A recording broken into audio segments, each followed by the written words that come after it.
nephrologists have no confusion. Unlike our brothers in cardiology, we can see the beginning of our confusion, but with nephrologists, we have no confusion.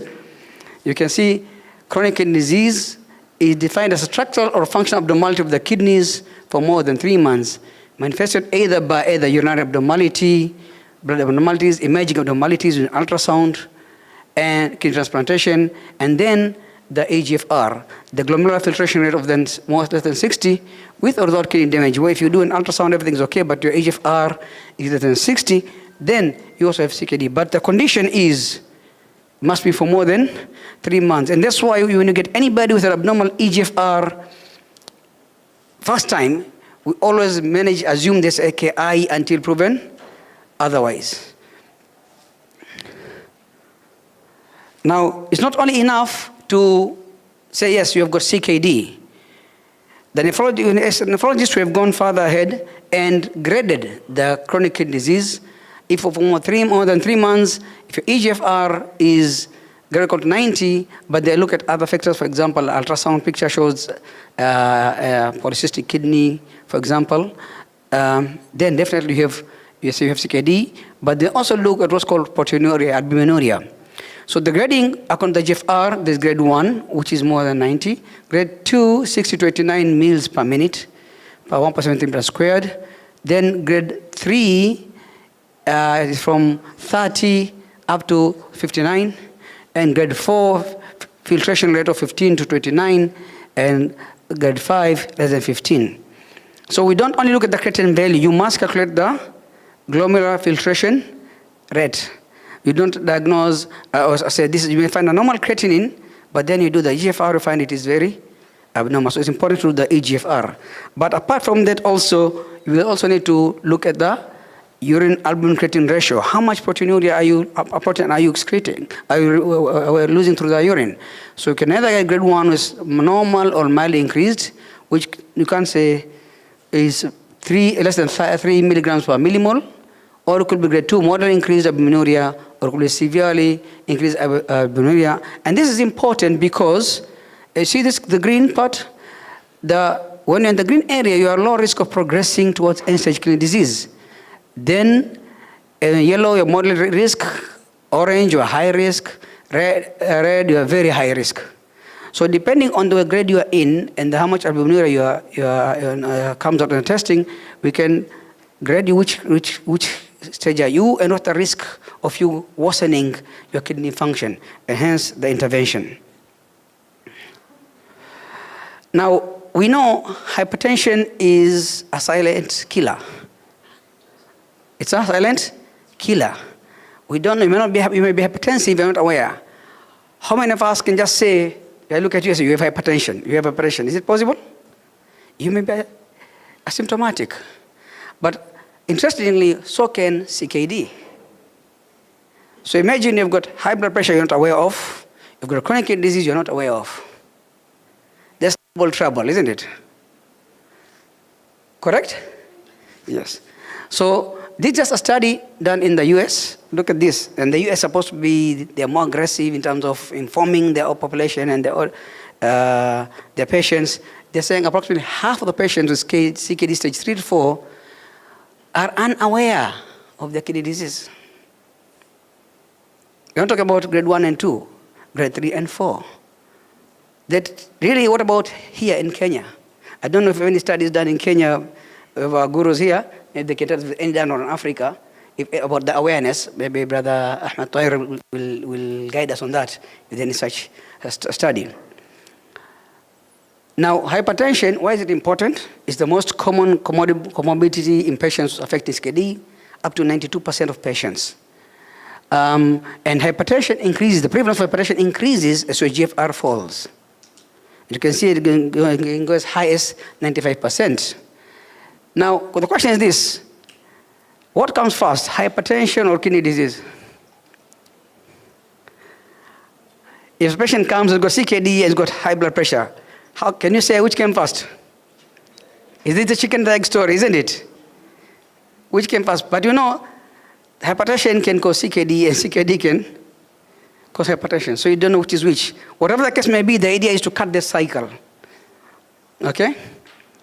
And therefore, control of hypertension is a major priority in the management of CKD and is an important modifiable factor in slowing down further loss of kidney function. The risk factors for hypertension CKD, old age, African descent, overweight, or obesity. I hope we didn't fill our plates over lunchtime. Or for today is allowed. Okay. Concurrent diagnosis of diabetes mellitus and cardiovascular disease. Now we're going to look at the guidelines. Okay, which targets, what is the target we should manage your patient to if you have CKD? We're not going to dwell on the studies, and that's not the aim of this presentation. These are the previous guidelines.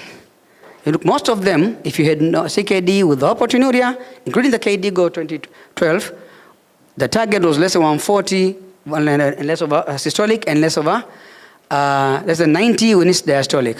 But when you have proteinuria, there was some saying 140 over 90, some 130 over 80, some 140, there are different guidelines which were there. So we used to follow less than 130 over 80. And the recommended first-line medication when there's proteinuria, of course, is inhibitors or ARBs, almost all of them.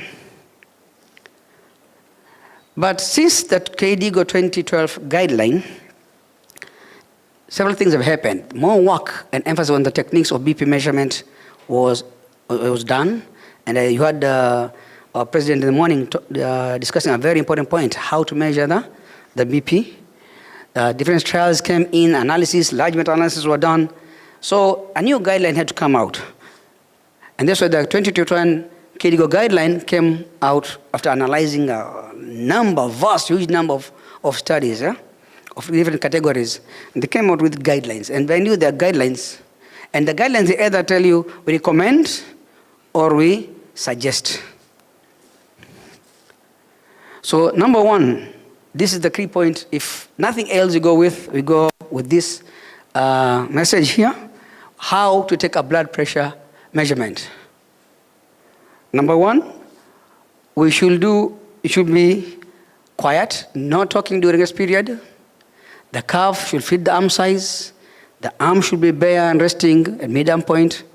The validated BP machine, back supported well, feet flat on the floor. At the sort of F's, yeah? Feet flat on floor, triple F. Okay. But also there should be a quiet room, no talking by patient or observer. Now that would be interesting, isn't it? How many of us have this kind of a scenario whereby you have a quiet room, pin drop silent, taking a blood pressure machine? Challenging. No smoking, caffeine or exercise for more than 30 minutes before measurement. You must have emptied your bladder. I can imagine you take your blood pressure when you're pressed. How the BPs will be like. You relax for more than 5 minutes. And remember the first reading, you must measure both arms. Okay? Whichever is higher, that's the one you will take. And be the one following after that. And there should be several readings, at least 2 to 3 readings with 1 to 2 minutes interval in between. Okay, that's what we'll be using now. Now, this is how where you should take a blood pressure properly. I'm sure, but how many in our clinics have this kind of scenario? How many don't have this kind of a scenario? All of us, I think, basically, isn't it? It's challenging to have this kind of scenario. So this affects the reading you're going to get. So we may sometimes label somebody hypertensive is not, or you may say that the person is not being controlled, but it's not true. Okay? So this is key. And that's why in the guidelines that we talk about hypertension, here you look at this. If you take your blood pressure in the office, standardized way, you'll find that the BP is less than 130 and less than 7 minutes. Wow, time is moving very fast. Too fast. Okay, basically, in short, this was talking about how we should be able to. That time is too far, going too fast. Slow it down, please. Anyway, basically, this has to show the importance of being home BP monitoring. We do home BP monitoring. That's what we are going on for these days. Now, this is the illustration. Basically, say after you've confirmed that it's hypertensive, first use lifestyle modification. You do, which is the reduction of salt, 5 grams per day, and activity of about 150 minutes per week. And then they're saying the target, less than 120 over 80, less than 120 over 80. And if you are CKD with diabetes, start ARBs, same thing. But if without diabetes, but you are grade A3 of albuminuria, then they recommend they're starting with ARBs or S inhibitors. But if you're grade A2 of albuminuria, then they suggest, they don't recommend. Wow. Lifestyle modification. This is basically to look at lifestyle modification. It's important to use this. We must adjust all this and they can reduce the pressure the way we are seeing, possibility of reducing the pressure. What about the Islamic point of view? Allah subhanahu wa ta'ala says, Ya ayyuhalladhina amanu ista'inu bis-sabri was-salah, inna Allah ma'as sabirin. All you who believe, seek help through patience and prayers. Indeed, Allah is with those who are patient. Why is this? What's patience, of course, is during trouble time. But what about salah? What's the benefit of salah? Just look at this. This was studied, written about saying what happens when you do salah. When you're standing, when you're doing sujood, and basically saying the systolic and the diastolic blood pressure decreased significantly after the performance of salah. So salah is one way we can use to, and which Allah subhanahu wa ta'ala has prescribed for us to be able to control our blood pressure. Okay? Then, another benefit of salah, salah itself, people say is equivalent to moderate physical exercise. Another study is talked about is like light intensity, 30 minutes of light intensity exercise when you do just a normal salah.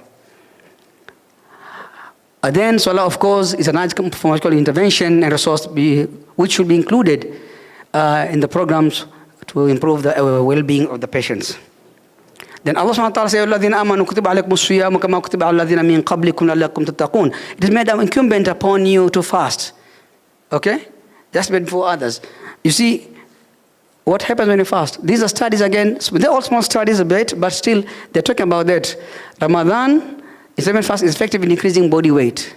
The non-Ramadan, the Sunnah, like 12, 13, 14th, Monday, Thursdays, they decrease body weight, body mass index, and absolute fat mass. So Islam has given us methodologies by default to help us improve our health. Another verse, of course, Ya alladhina amanu innamal khamru wal maisiru. We know this verse of Quran about alcohol. You saw that lifestyle about alcohol? Are you together? We saw the alcohol about alcohol. There's a hikmah behind it. Allah subhanahu wa ta'ala has already stopped us from having intoxicants because alcohol is harmful for us. Quickly through this slide, hypertensive and CKD, proteinuria, AC or B. Depending on the pressure, you can either use a calcium channel blocker. We discussed it, brothers, in the morning to discuss by the cardiologist about the kind of antihypertension we have. And then you can add on any of these. And if you have no proteinuria, you can start with any. Though they still suggest S inhibitor, ABs, CCBs, thiazide. These are different kind of antihypertensive which you can use, no different from other hypertensive patients. Therefore, take home to finish up, because after 3 minutes, I'm running through this. Strategy, I suggest that, first of all, to strategies for managing kidney disease related to arterial hypertension, strategies to mitigate, first of all, okay, awareness, screening for ourselves.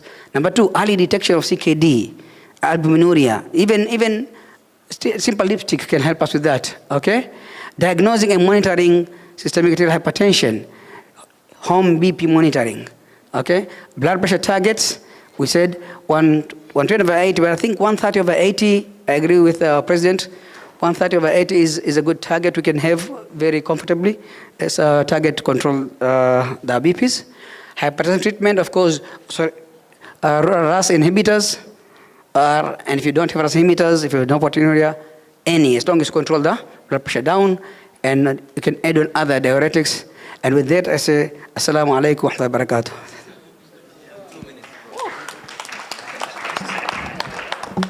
You must explore down the... Shukran, Jazakallah khair for keeping time. We will take questions because we have around 2 minutes. Actually, thank you for the other important management of hypertension, of course, management of stress and avoiding alcohol. It's good that you didn't concentrate more on the things that we already know, okay? So this is a prescription that you should be giving to your patients. Pray, intermittent fasting, that is Monday and Thursday, and of course fasting during Ramadan. We'll take few questions.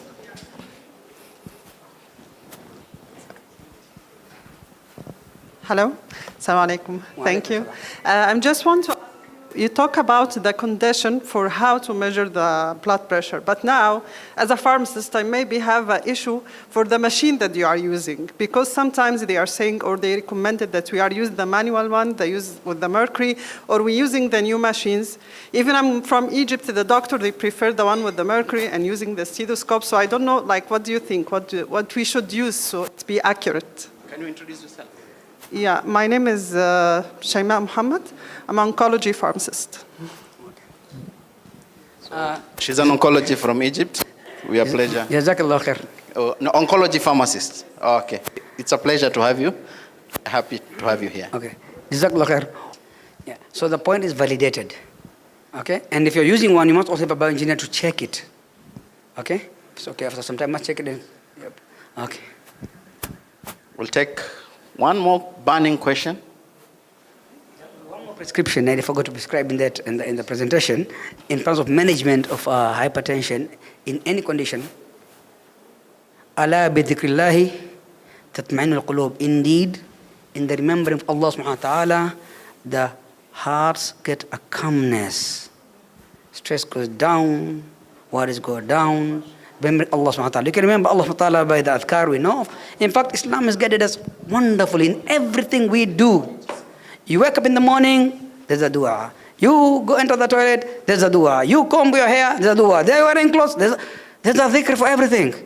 If we understand this meaning, and if we practice this, we'll have a very calm mind, and I think we'll have the less rate of hypertension and cardiovascular diseases.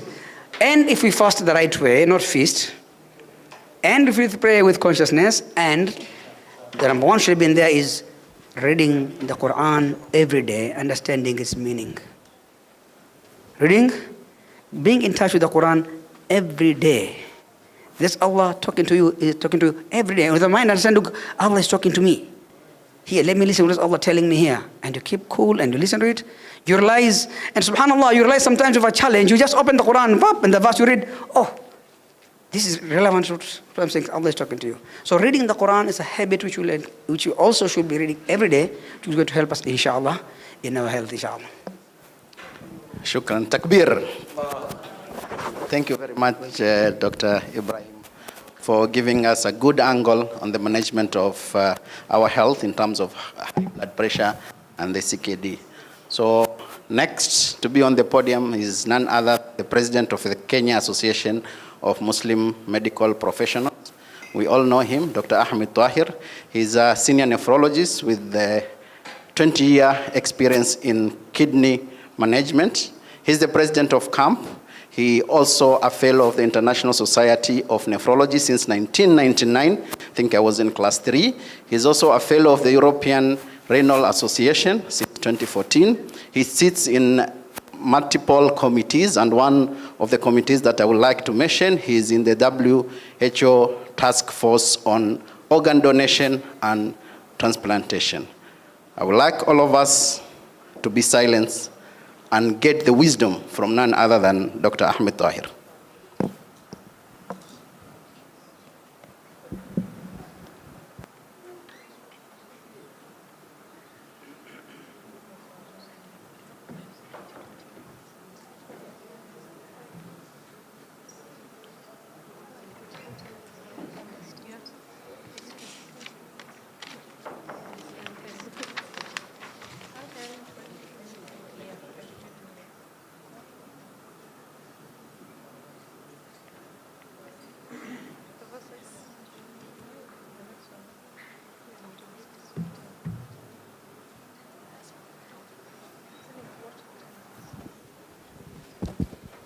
Assalamu alaikum wa rahmatullahi wa barakatuh.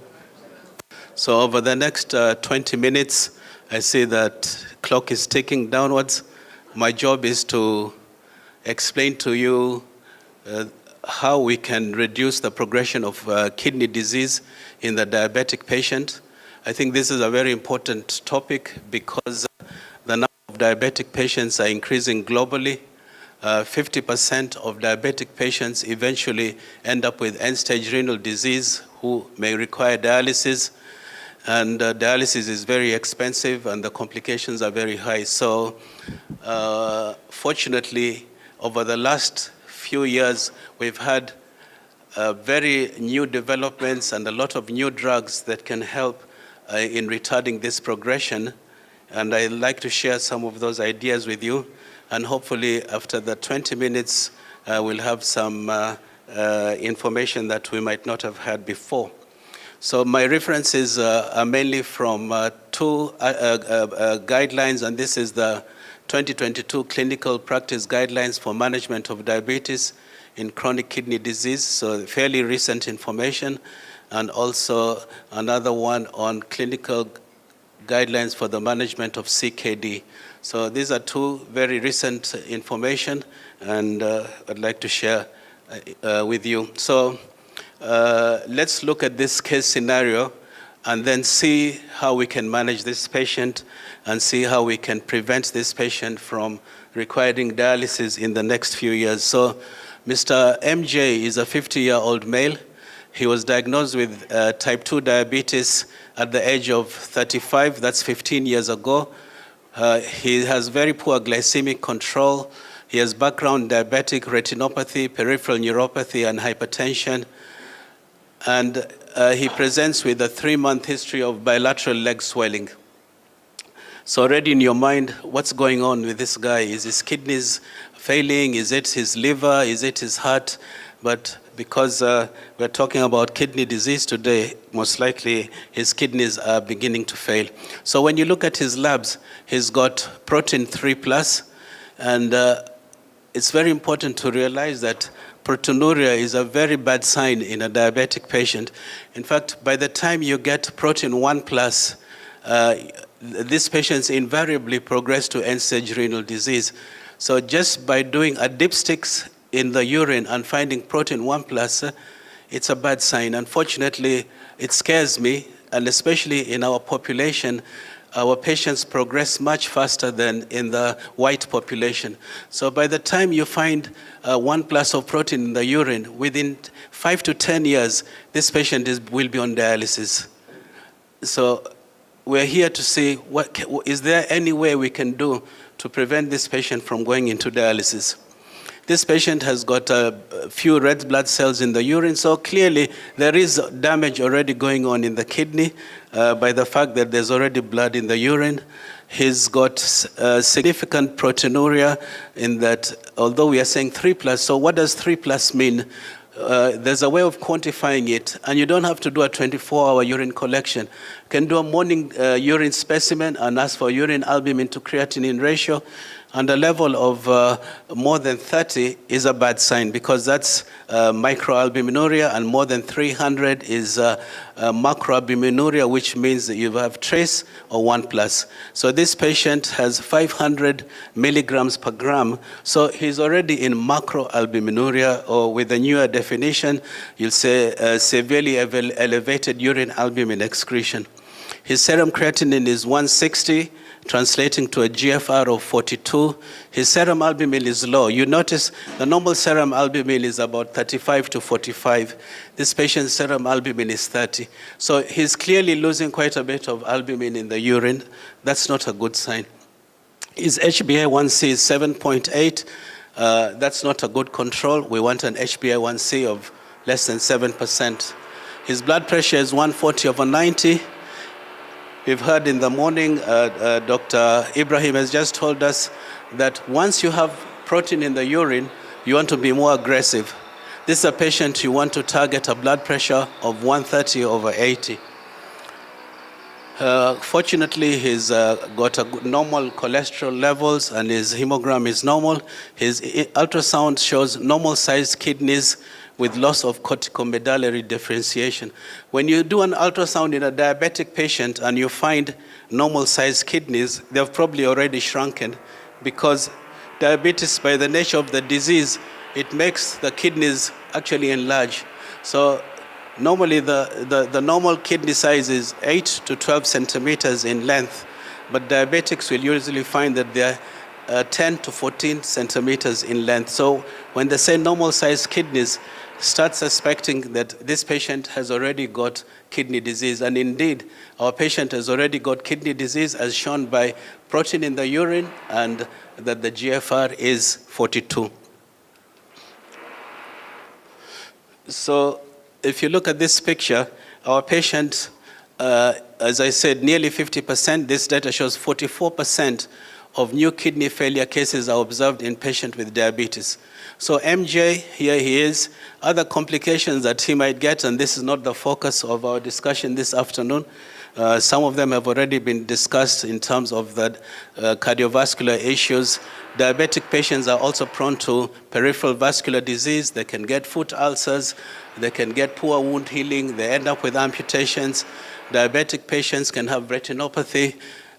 One of the issues that you must emphasize when a patient comes to you with diabetes is, have you had an eye checkup? Or if you're good in looking at eyes, doing a fundoscopy, you must look at their retina and make sure that you've decided what type of eye damage they have. Otherwise, you'll be concentrating on their kidney and their heart, and they're going blind. And this is something that can actually be prevented. And clearly another major problem is stroke. I must say that because my friend Dr. Hooker is here. If I don't say that diabetic patients get stroke, I might get into trouble. So MJ is on metformin 500 milligrams twice daily. He's on amlodipine 10 milligrams twice daily, and atorvastatin 20 milligrams daily. So no wonder his cholesterol levels are well controlled.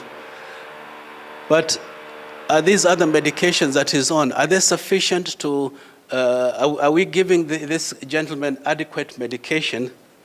And if you look and say, what is his diagnosis? He's got advanced diabetic kidney disease with hematuria, proteinuria, declining renal function, and other associated complications. And are we giving the right medications? Clearly not. And by the end of our presentation, hopefully I'll be able to finish that quickly. We'll be able to know what would be the appropriate treatment to give this gentleman. In the past, when we used to answer multiple choice questions when I was an undergraduate, we were asked what's the most common cause of kidney disease in Africa. We used to say it's chronic glomerulonephritis. But I'll tell you, diabetic kidney disease is catching up so fast that I would say that it's already past glomerulonephritis. I manage a dialysis unit, and I did a quick survey to look at the cause of renal failure in my patients on dialysis, and I found that 60% of them were diabetic. So clearly, this slide is a true slide in that we've already passed chronic glomerulonephritis as the #1 cause of kidney disease in Africa also.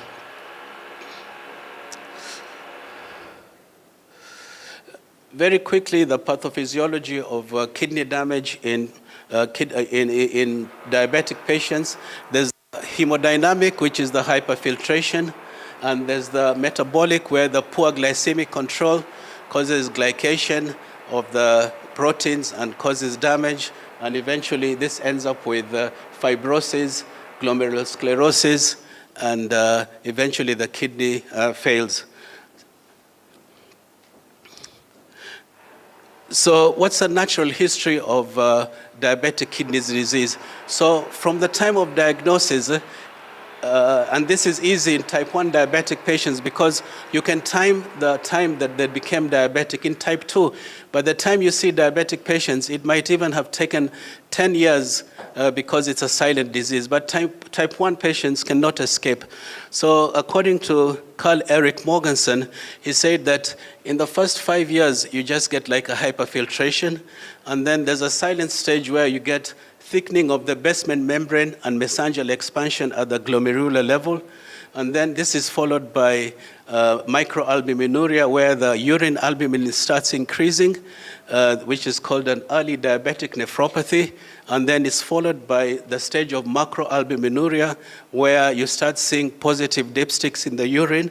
This is the late diabetic nephropathy. And then you see the end-stage renal disease.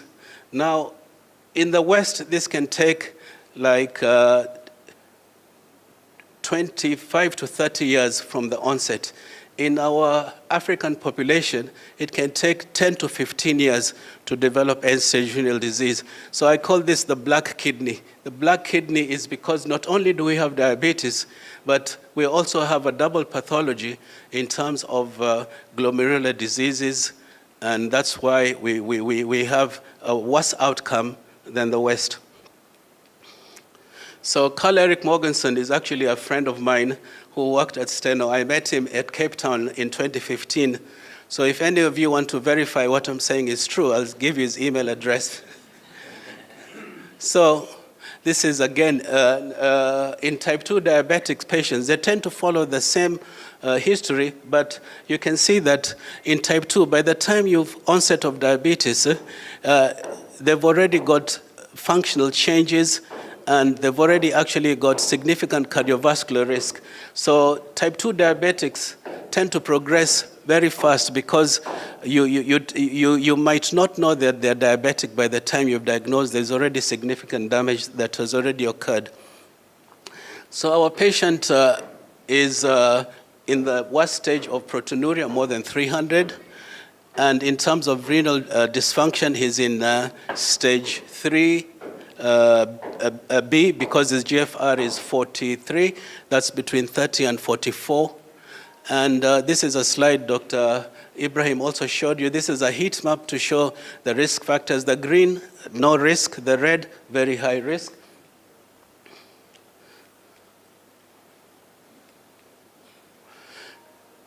This is a slide to show the importance of having multiple diseases. So if you have albumin in the urine, and you have an impaired GFR, your risk increases. If you have both, your risk is very high compared to somebody without diabetes or without kidney disease.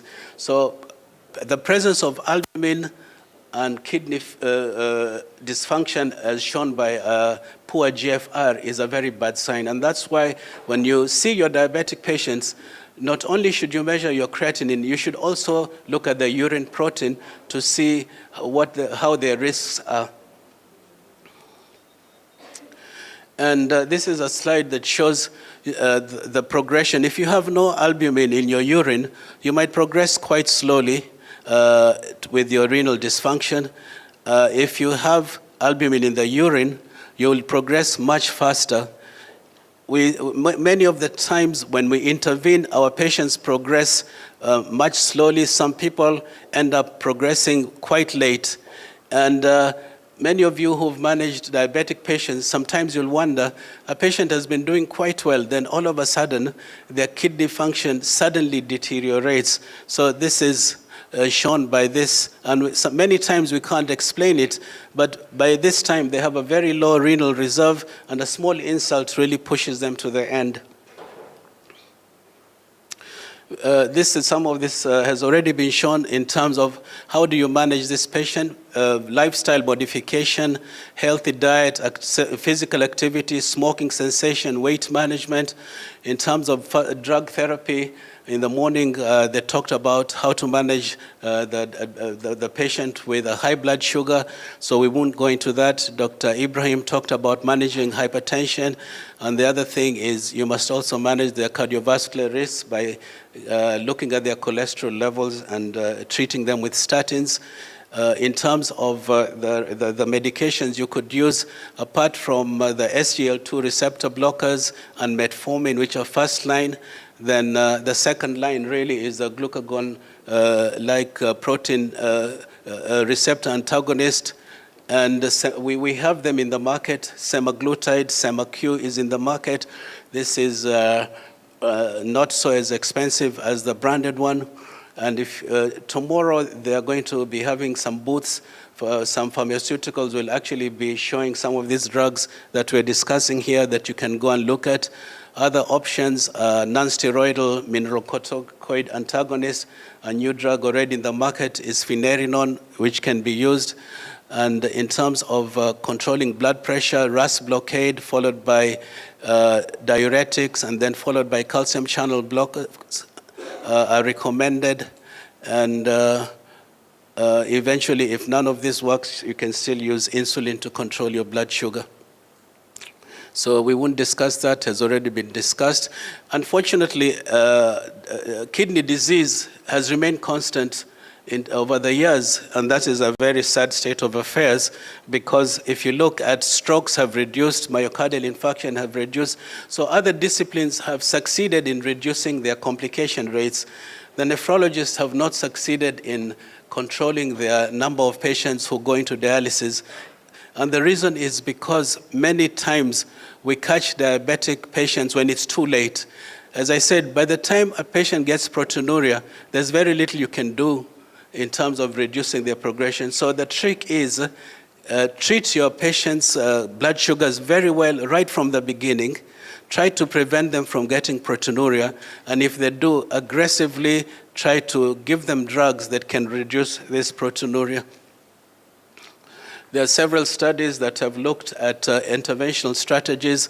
The Credence looking at canagliflozin, and the DAPA looking at dapagliflozin, the EMPA looking at empagliflozin. These were the SGL2 receptor blockers. These studies showed that these drugs can reduce the progression of kidney disease. Now, for a long time, the only drugs that we had were the ACE inhibitors and the A2 receptor blockers. We had nothing else. So all of a sudden now we have SGL2 receptor blockers, and we also now have the mineralocorticoid antagonists, the finerenone.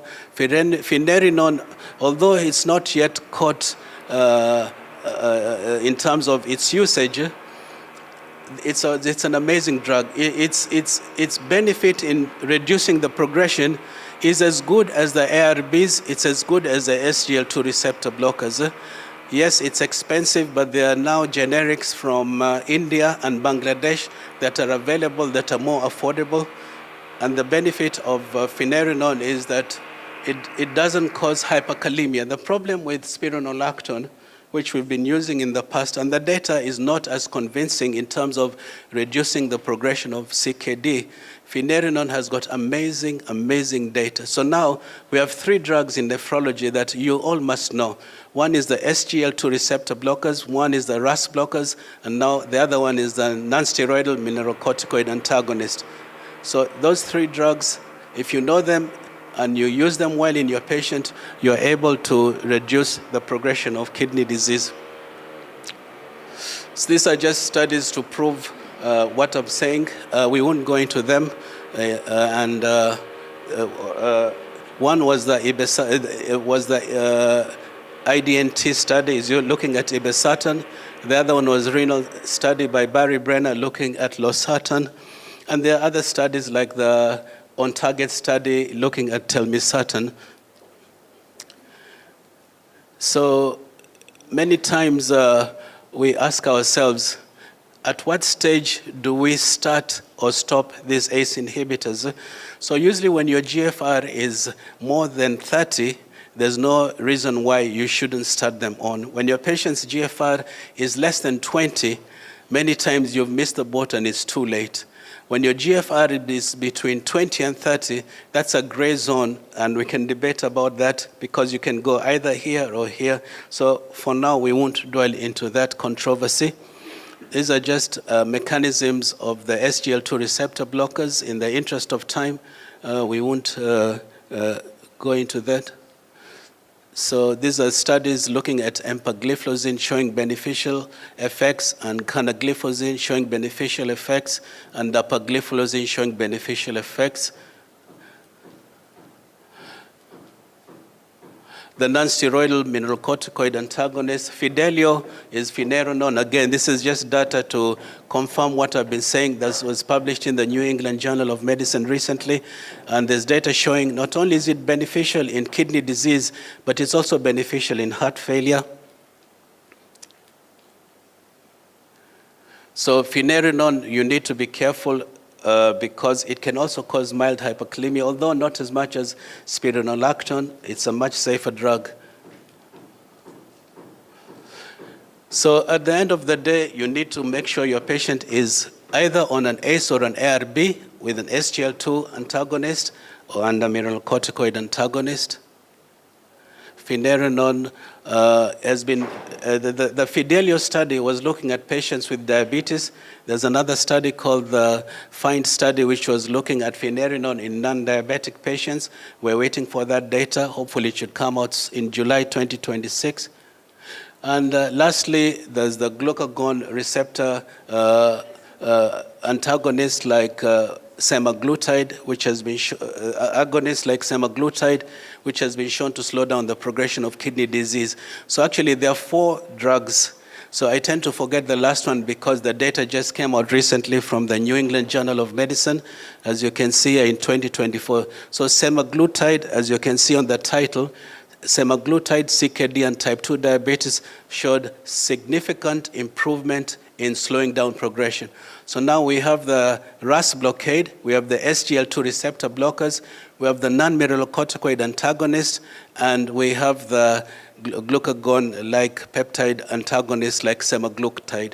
So with that, I hope that you've taken the cue that diabetic kidney disease can be slowed down. We have drugs that we never used to have before.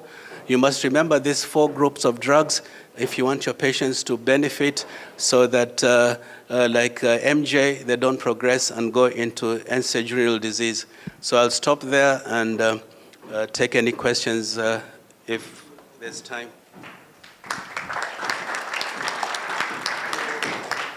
Thank you very much, Dr. Ahmed Tahir. And the message is clear. We need, number 1, to identify these patients very early. We risk reduce them, prevent them from having kidney disease and progressing to dialysis. We'll take a few questions for Dr. Ahmed Tahir. The first question is from a surgeon. Introduce yourself. I'm Aidid Kahie, a urologist. Thank you, Ahmed Tahir, for that presentation. I'm still getting enlightened. But I wanted to know still, because I know we do a lot of kidney transplant with you, how, and one of our main things is to support and protect the kidney. And one of the things that we've been taught before, glucosuria, albuminuria, microalbuminuria, and all that, those are causing renal damage. And I honestly tell you, before today, I was still telling my patient, if I see glucosuria, go see Dr. Tahir. Or your diabetic specialist is not managing you well, to be more directive. So I wanted to know this SGLT now, which increases glucosuria, the mechanism. I know you had a very good slide, but you just ran through the mechanism. Maybe if you could just illustrate. So the most common postulated mechanism for SGL2 receptor blockers in terms of reducing proteinuria is they reduce the glomerular hyperfiltration. So since they prevent the reabsorption of sodium at the proximal convoluted tubule, so as the urine is moving down the nephron and then it reaches the distal convoluted tubule, the kidney sees that you're giving me a lot of salt. So the pressure is, so the body is very smart. So what it does, this is called the tubulo-glomerular feedback mechanism. So what it does, it vasoconstricts so that you have less pressure going into the glomerulus, and this is how you reduce the pressure and reduce the proteinuria. The other mechanism that has been postulated is because you're preventing sodium reabsorption at the proximal tubule, which is energy dependent. So you actually preserve the ATPs in the tubule, and this ends up protecting your kidney. So there are several mechanisms that have been postulated in terms of how do the SGL2 receptor blockers prevent or slow down progression of kidney disease. So I know you're concerned, as you said in the morning, you were told when you were studying that glycosuria is dangerous for the kidneys, but it's dangerous from the time it's in the systemic circulation and it reaches the tubules. You end up getting hyperfiltration, you end up getting basement membrane thickening, you end up getting mesangial expansion. So this is why hyperglycemia is dangerous, because it causes the damage before even it reaches the tubules. But after it reaches the tubules, we are taking advantage and causing, because remember this drug was initially used for just diabetic patients to reduce the reabsorption of glucose so that you can control glycemia. It was found by flukes that it can also reduce the progression of kidney disease and also help with heart failure. But the benefit for that comes before the tubules. We take advantage of it causing more leakage of glucose in the urine to reduce your serum glucose. So that's how it works to protect your kidneys. Yeah, so I wanted to ask, given the utility of ACE inhibitors in diabetic kidney disease, what do we do if these patients develop hyperkalemia with, let's say, EKG changes? How far can we keep these patients on this medication? Okay, that's a good question. You saw from the renal study, you saw from the IDNT study of irbesartan and other studies like the On Target looking at telmisartan, that RAS blockade is really beneficial in terms of reducing the filtration, hyperfiltration, and it protects your kidneys. RAS blockade has also shown to be antifibrotic, so it's protect your kidneys. So you are looking for a reason to keep these drugs. But one of their drawbacks is hyperkalemia. So if one of the disadvantages or one of the side effects is that when you give your RAS blockade, because you're reducing the glomerular hyperfiltration, the creatinine actually goes up. And that's a good sign. It means that you're giving your kidneys less pressure, so the creatinine goes up. And the potassium also goes up, because you know RAS blockade, the renin-angiotensin system causes sodium reabsorption and potassium loss. So when you block your RAS system, you cause sodium loss and potassium reabsorption. And hyperkalemia kills. So his question is very valid. If hyperkalemia kills, and you're saying this is such a good drug that we shouldn't stop, then what do we do? So the teaching is when your potassium reaches 5.5, you need to tell your patients, you're on a very good drug. I don't want to stop it, but I might have to stop it because your potassium is going into very dangerous level. So I want you to stop taking foods that have high potassium. These are bananas, avocados, and I'll tell you, coconut water has one of the highest potassiums, madafu. So you need to restrict that, and you need to tell your patients, I need to decrease your dose of the drug I'm giving you. I know it's a very important drug, but because it's causing hyperkalemia, I need to reduce the dose. And even after reducing the dose and the potassium is still high, you might have to stop it. Now, there's some drugs that are available that can reduce potassium and allow you to maintain your treatment. And one of these drugs is Kayexalate or resonium powder. Some people call it resonium. The only problem with resonium is that it can cause a lot of gastric erosion and necrosis. In fact, some reports of necrosis have been reported with these drugs on prolonged use. But fortunately, there are now some new drugs that can bind potassium at the gastrointestinal level, and they've not been shown to cause any gastrointestinal side effects. And a very good one is a drug called Patiroma, and there's another one called Zirconium. Unfortunately, they've not come into this country, but I'm hearing some of the pharmaceutical companies are planning to bring them into the country. So until those drugs are available, we might have to be very cautious, and that's why after 2 weeks of starting your patients on these drugs, you must measure their potassium level. Thank you. Thank you very much, Mr. President. He's the president of Kammp, not the president of Kenya. We give him a round of applause. Thank you. Now, so I can take over now because our next presenter is also Kuala, not you. He's here. Okay, you'll give me the honor of presenting Dr. Sokwala, because I've worked with him for many years, and I'm proud to say that I've been his mentor for many years. I'll tell you very quickly, Dr. Sokwala wanted to become a cardiologist until I convinced him to become a nephrologist. Now he's one of the top nephrologists in Kenya, and he's specialized in interventional nephrology. So anybody who needs a kidney biopsy, a catheter, or any complicated interventional nephrology procedure, we usually call Dr. Sokwala. And recently he became a professor, although I'm not used to calling him professor, but I will invite Professor Sokwala on the stage.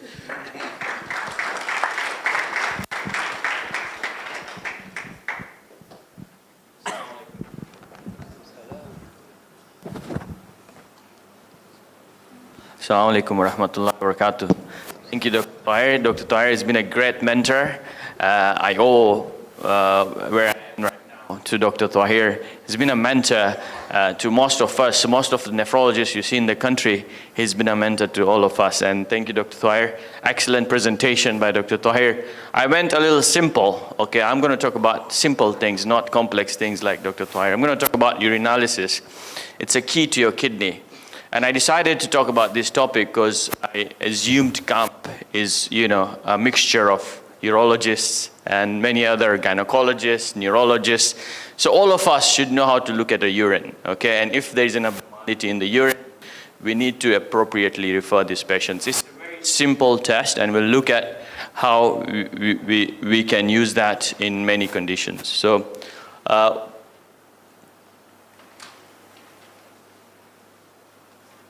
is it working?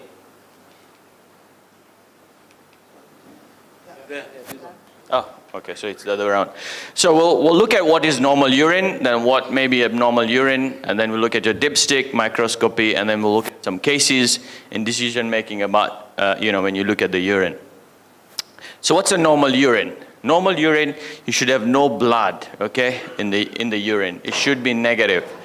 Ketones negative, glucose negative, unless you are on a SGLT2, as Dr. Edith says there. So now, and I said this in a previous talk just a week ago, I usually get scared. My grandmother was diabetic, and you rightly put it, we used to check her urine for glucose, and we used to get scared when you saw, glucose there. But now we're happy when we see glucose in patients with CKD, and they're on SGLT2. Protein, again, negative, okay, pH 5 to 8.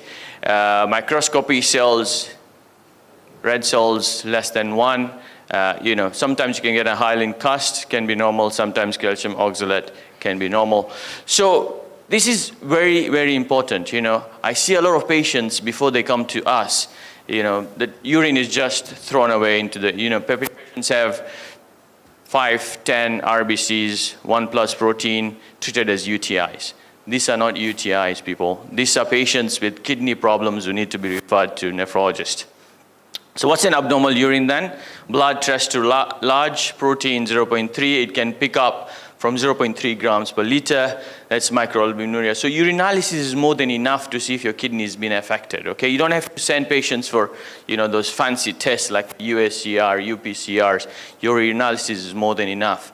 Glucose, ketones, microscopy, cells are red blood cells. Casts, we'll look at different type of casts. Crystals, we'll look at different type of crystals, and then the others are there. So that's most of us, who still do dipsticks. How many of us have done dipsticks? Urine dipstick? Yeah, good, excellent. So I wish I had some here. This is a workshop. We should have taken some of our urines and done dipsticks. I forgot, I should have done that.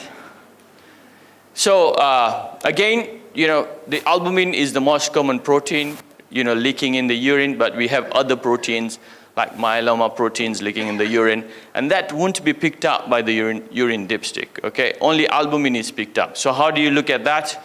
You can ask for a 24-hour urine protein. You can do a urine protein electrophoresis. And nowadays, we have urine albumin creatinine ratio, but we also have protein creatinine ratio. So if you're worried about these other kinds of proteins leaking in the urine, order for a protein creatinine ratio. Other simple way when you have a urine to find out whether this is albumin or something else, you add a sulfosalicic acid in it, and the urine actually turns milky, okay? And if that happens, then you know there's a protein in the urine apart from albumin, and you know this patient has things like multiple myeloma probably. So what will happen is your dipstick is negative for albumin and then positive for SSA. Those are light chains, and this could be myeloma. So how do you prepare a urine for microscopy? We should have done that, man. We should have brought some urine and some spinning, right? So obtain fresh urine, spin 10 to 12 mils, 1 to 3 minutes. So you discard your top part, okay? When you spin, you get, so you discard your supernatant, and then your residue is what you look at under your cover slip.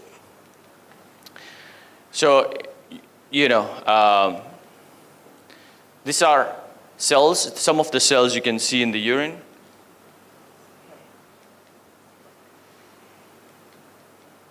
Is there a pointer? Yeah, the red dot. Oh, red dot. Okay. So RBCs, can you see that? Those are the RBCs. They're RBCs. These are small distincts with cell membrane there. And this, if you find in the urine, it's abnormal. White cells are larger, less distinct, and these are dysmorphic RBCs, as you can see there. They're broken down when they pass through the glomerulus.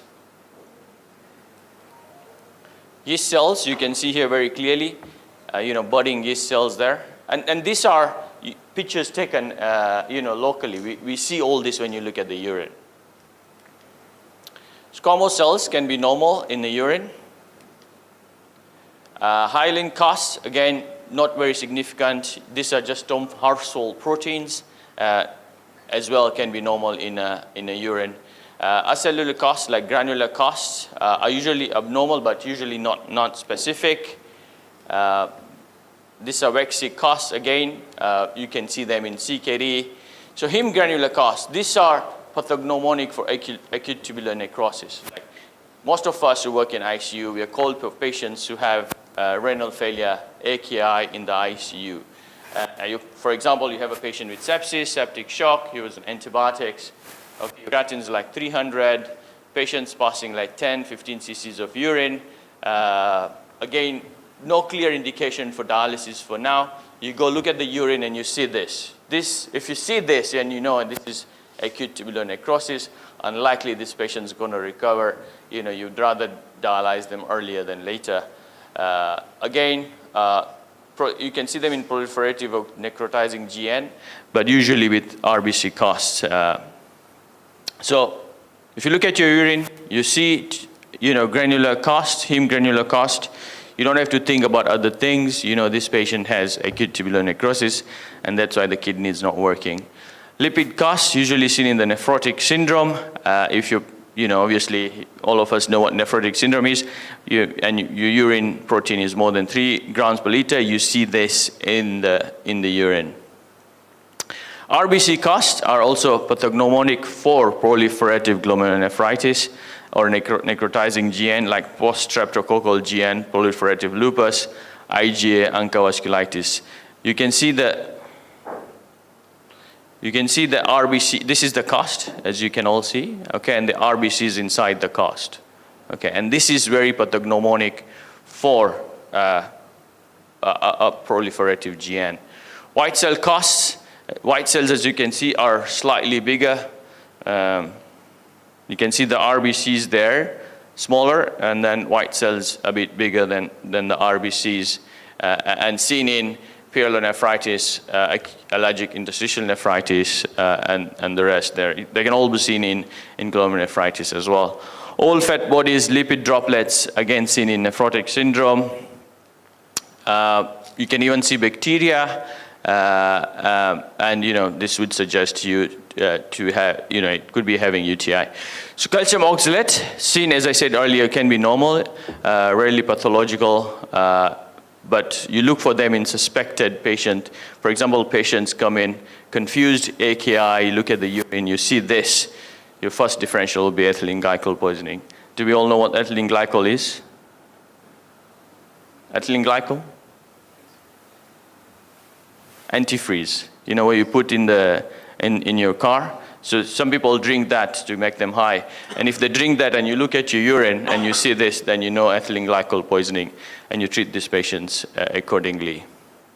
Uric acid, I tagged Kammp, whoever is on Twitter. Today I tagged Kammp with this. Patient came in with a creatinine of 900, looked at the urine, a patient with meningitis. Dr. Hooker just left. They referred the patient with creatinine of 900. You know, what do you do first thing? Look at the urine, right? Patient had acyclovir crystals, okay? Empirically treated for meningitis. Those are other types of crystals. And then, so it's quite helpful in decision making, as we saw. Then we can go through some cases. So here's a case, 22-year-old female student found to have 2+ blood on routine urinalysis, no protein. Again, you know, make sure you ask them about menstruation, because that can affect your urinalysis. You know, even before and after a few days can still affect your urine. So when you see blood, that's the first thing you ask a lady when it comes into your clinic. Creatinine, normal, 58 micromoles per liter. Repeat urinalysis in 1 month, again 3+ blood in the urine. Will urinalysis assist in diagnosis and management? Anyone? Yes, no? Yes, right? You want a urinalysis for this patient. So let's look at different scenarios which could be postulated. Microscope shows dysmorphic RBCs with red cell costs. What do you think is happening?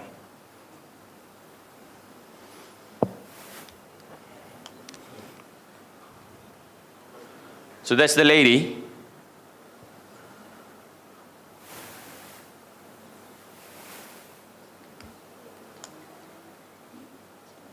What are your differentials? Glomerular disease, right? What type of glomerular disease possibility? Yeah, nephritic probably, but what could be the reasons?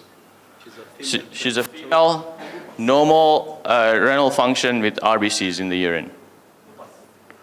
Lupus, okay, but it would give you a little more activity, right?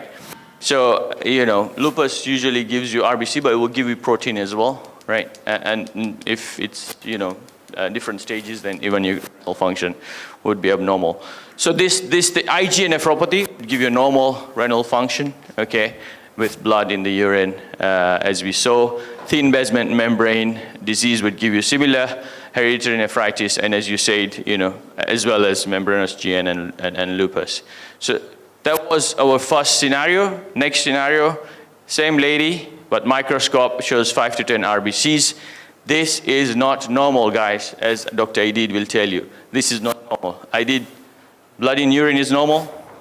All right. So no clear dysmorphia, ACR normal, creatinine and BP normal. What do you want to do with this young lady when it comes with that? I'm taking it back for Dr. Malim, because he had left. So what do you think is happening here? This is a workshop, interactive workshop, guys. So it was well done. Now we have a second scenario. This is hypothetical scenarios. So you got that scenario, right? With RBC dysmorphic cells, but normal renal function. Those are possibilities, but then this is a different scenario. So I pointed out to Dr. Idid, so there must be some urological, right? Is it glomerular or urological? Urological. Yeah, urological. So ask for, you know, ultrasound as a minimum, right? As a minimum, ask for an ultrasound. It could be polycystic kidney disease. It could be GN. It could be stone. It could be RCC. Who knows, right? It could be bladder CA. So ask for an ultrasound, yeah? So RBCs in the urine is not normal. Send them to Dr. Idid. All right. Am I time bad? No. You have 6 more minutes. All right. So 64-year-old man, this is a different case, found to have 2+ blood in the urine. Normal urine 1 year ago, 1 acid for high BP, is a smoker. Smoker, 64-year-old man. SCR is 30, creatinine is 125, eGFR 54. Will microscopy be helpful? Yeah? Excellent. So let's now have hypothetical answers to that. Microscopy showed 10 to 15 RBCs, no cost. RBC appear normal size and shape. I did, right. Yeah, glomerulological, urological most likely. In this age group, you have to rule out malignancy, right? As we said earlier, do a CT or cystoscopy for this patient.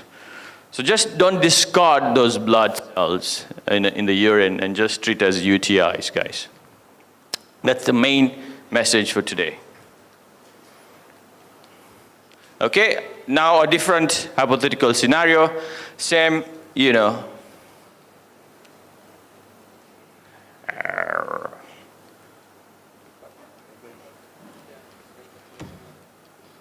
Okay, same guy. We can see that 2+ broad in the urine. Creatinine slightly elevated at 125. A little bit of microalbuminuria. And then we say that.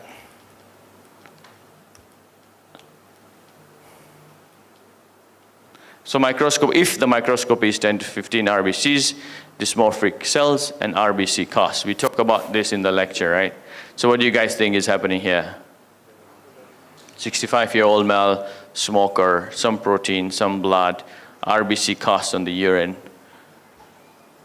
RBC costs, pathognomonic for what?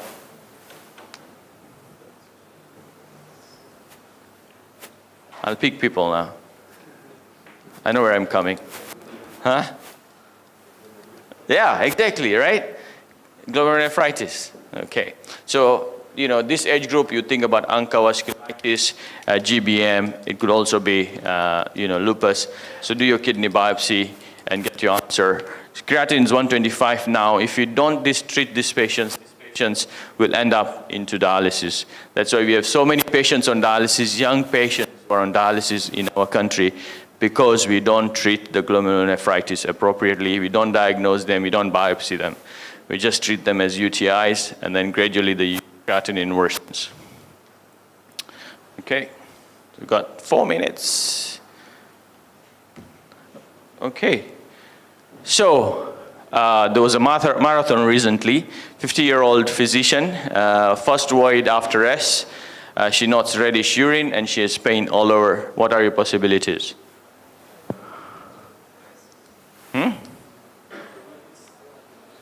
Sorry? Yeah, rhabdomyolysis. So other things would give you red urine as well, right? Not only RBCs. So this is most likely rhabdomyolysis. So how do you investigate a red urine? You centrifuge. If your sediment is red, then you know it's hematuria. If your supernatant is red and your dipstick has, you know, most likely heme, and that's because of the myoglobin or hemoglobin. So, you know, other things like porphyria would give you that as well. So, you know, what would you see in your dipstick when you have myoglobinuria? Easy way out.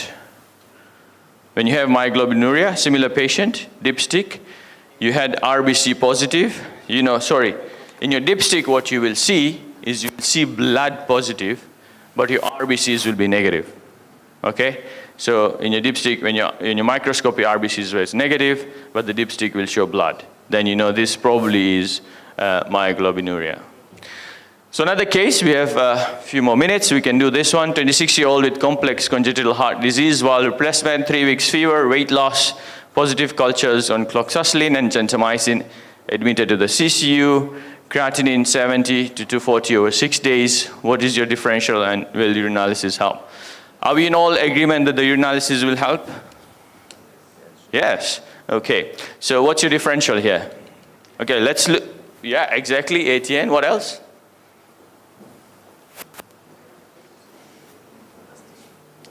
Exactly, interstitial nephritis, yeah? So you have your differentials, your urinalysis is gonna help you come down. Let's look at different options. You looked at the urinalysis, you saw 1+ blood, and your protein was 0.3 grams per liter, and your white cells were more than 50. Occasional WBC cause, no bacteria. What's your diagnosis if you get that on your urinalysis? You had a bunch of differentials, now with your urinalysis you're coming down to your diagnosis. What's your diagnosis here? Interstitial nephritis, right? So interstitial nephritis or pulmonary interstitial nephritis secondary to? Yeah, drugs, yeah, cloxacillin or others. So if you had... There's another differential. yeah. This patient had a valve replacement. Would that be effective endocarditis? We are coming to that. Oh. The different options. So 3 plus, if you have 3 plus blood and 1 gram. So infective endocarditis would give you a type of glomerulonephritis. Yeah? A sweet for somebody who says, which type of glomerulonephritis will you get? Huh? Zero? IgA? No? Malim? You'll get membranoproliferative glomerulonephritis, yeah? So 3 plus blood, 1 gram a liter protein. You have dysmorphic RBC costs. So this was your option 2, right? If your patient had this kind of things, then your things will be post-infectious glomerulonephritis or unrelated. You know, you can still have other diseases. You don't have to just, you know, usually Occam's razor, but you can think about other things as well, like GN, ANCA, ANA.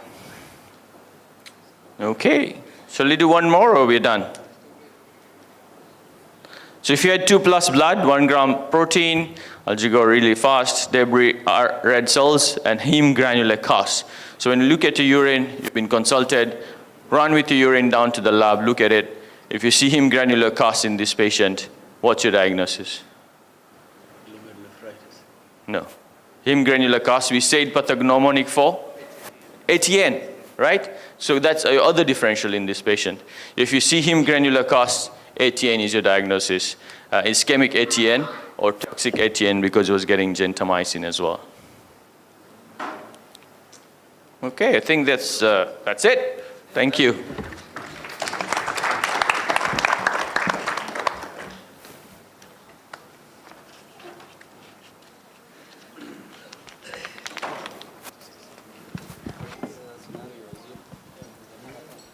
So, one question maybe?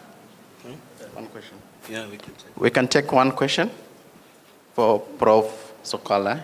He's taking us through the importance of urinalysis. Most of us just ask for that test and sometimes we don't even bother with the results. We are waiting for the big results. One question? Anyone? Oh, thank you, Prof. Sokwala. I think you taught us so well that we understood everything that we don't have any questions. Okay.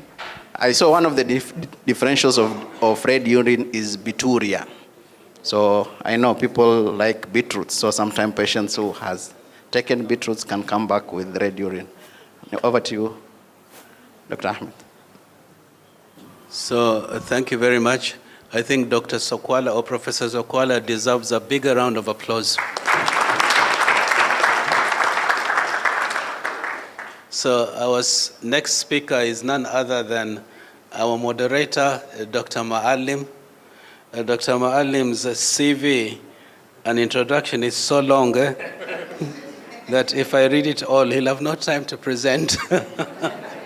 So I'll just introduce him from my own mind, is that I've known him for a long time. Dr. Maalim is a very passionate and smart physician.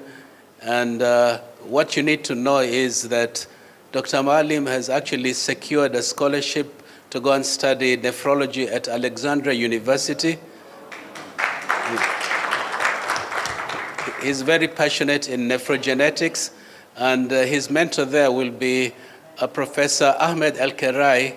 Professor El-Kerai is one of the pioneers of nephrogenetics, and hopefully when he comes back, he will teach us a lot of nephrogenetics, and he will be our expert here in Kenya. So without wasting too much time, we'll ask Dr. Maalim to tell us about referring patients with kidney disease, when, how, where, and hopefully we'll be able to catch these patients early and prevent them from going into end-stage renal disease.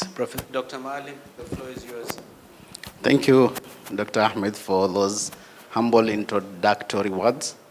I think it's really hard to present when all your seniors and mentors have presented, and here you are, consultant physician presenting after the professors.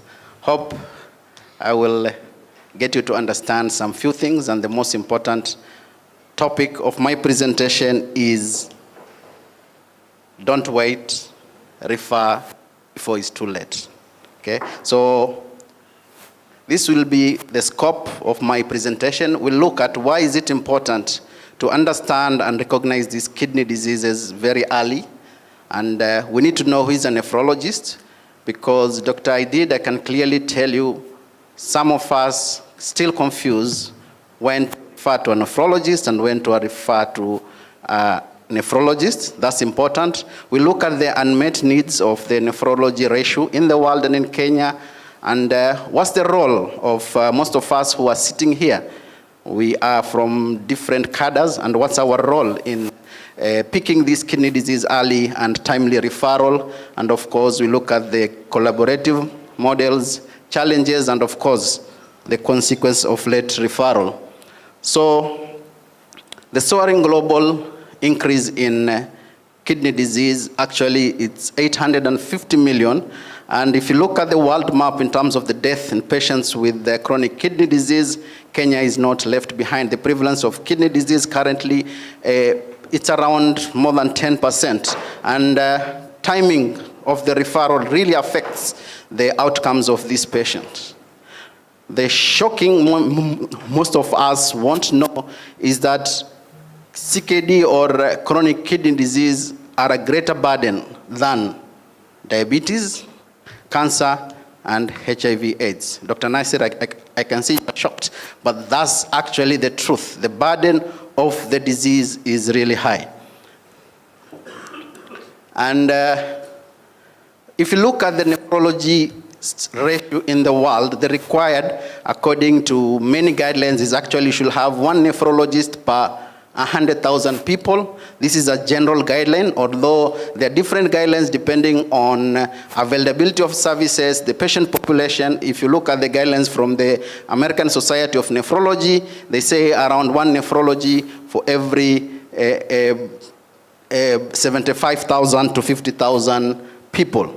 And what about the ratio in Kenya? We have 48 nephrologists, I think around 5 nephrologists in Mombasa, no nephrology in the neighboring counties, no nephrologist in Malindi, Lamu, Kwale, Taita Taveta, around 5 to 6 nephrologists in Mombasa. The ratio in Kenya is actually at 0.8 per 1 million. This gives you a ratio of 0.08 per 100,000. So we are very far. So the required nephrologist for the number, that's the population of Kenya, that's 55 million, is around 550 nephrologists. Very far from that. Now, who is a nephrologist?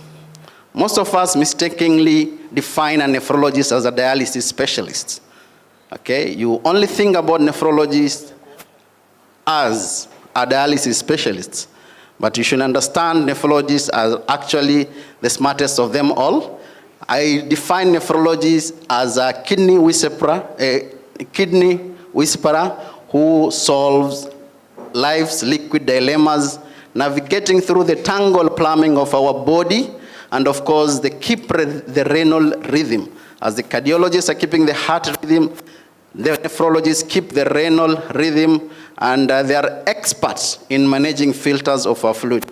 Many definitions. The next definition is more interesting, that he's a conductor of fluid balance, maintaining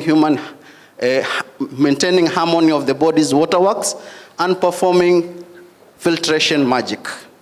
So we know that nephrologists are magicians, and they are very important. If you look at the Google definition of nephrology, is the doctor who specializes in diagnosing and treating conditions that are affecting our kidneys, and so many definitions. So the importance of this slide is for you to understand that nephrologists should not only be called when we have a problem. So what's the role of of a nephrologist. You can see the things that the nephrologist can treat, all the way from what we know, chronic kidney disease, acute kidney injury, glomerular disease, electrolyte abnormalities, and of course, dialysis is somewhere. And then there's the interesting part that is coming up, that is intervention nephrologist, where nephrologists can actually do renal biopsy, renal POCAs, there's something called VEXAS, venous excess, ultrasound, and of course, dialysis access. And we are seeing more nephrologists going into intervention nephrology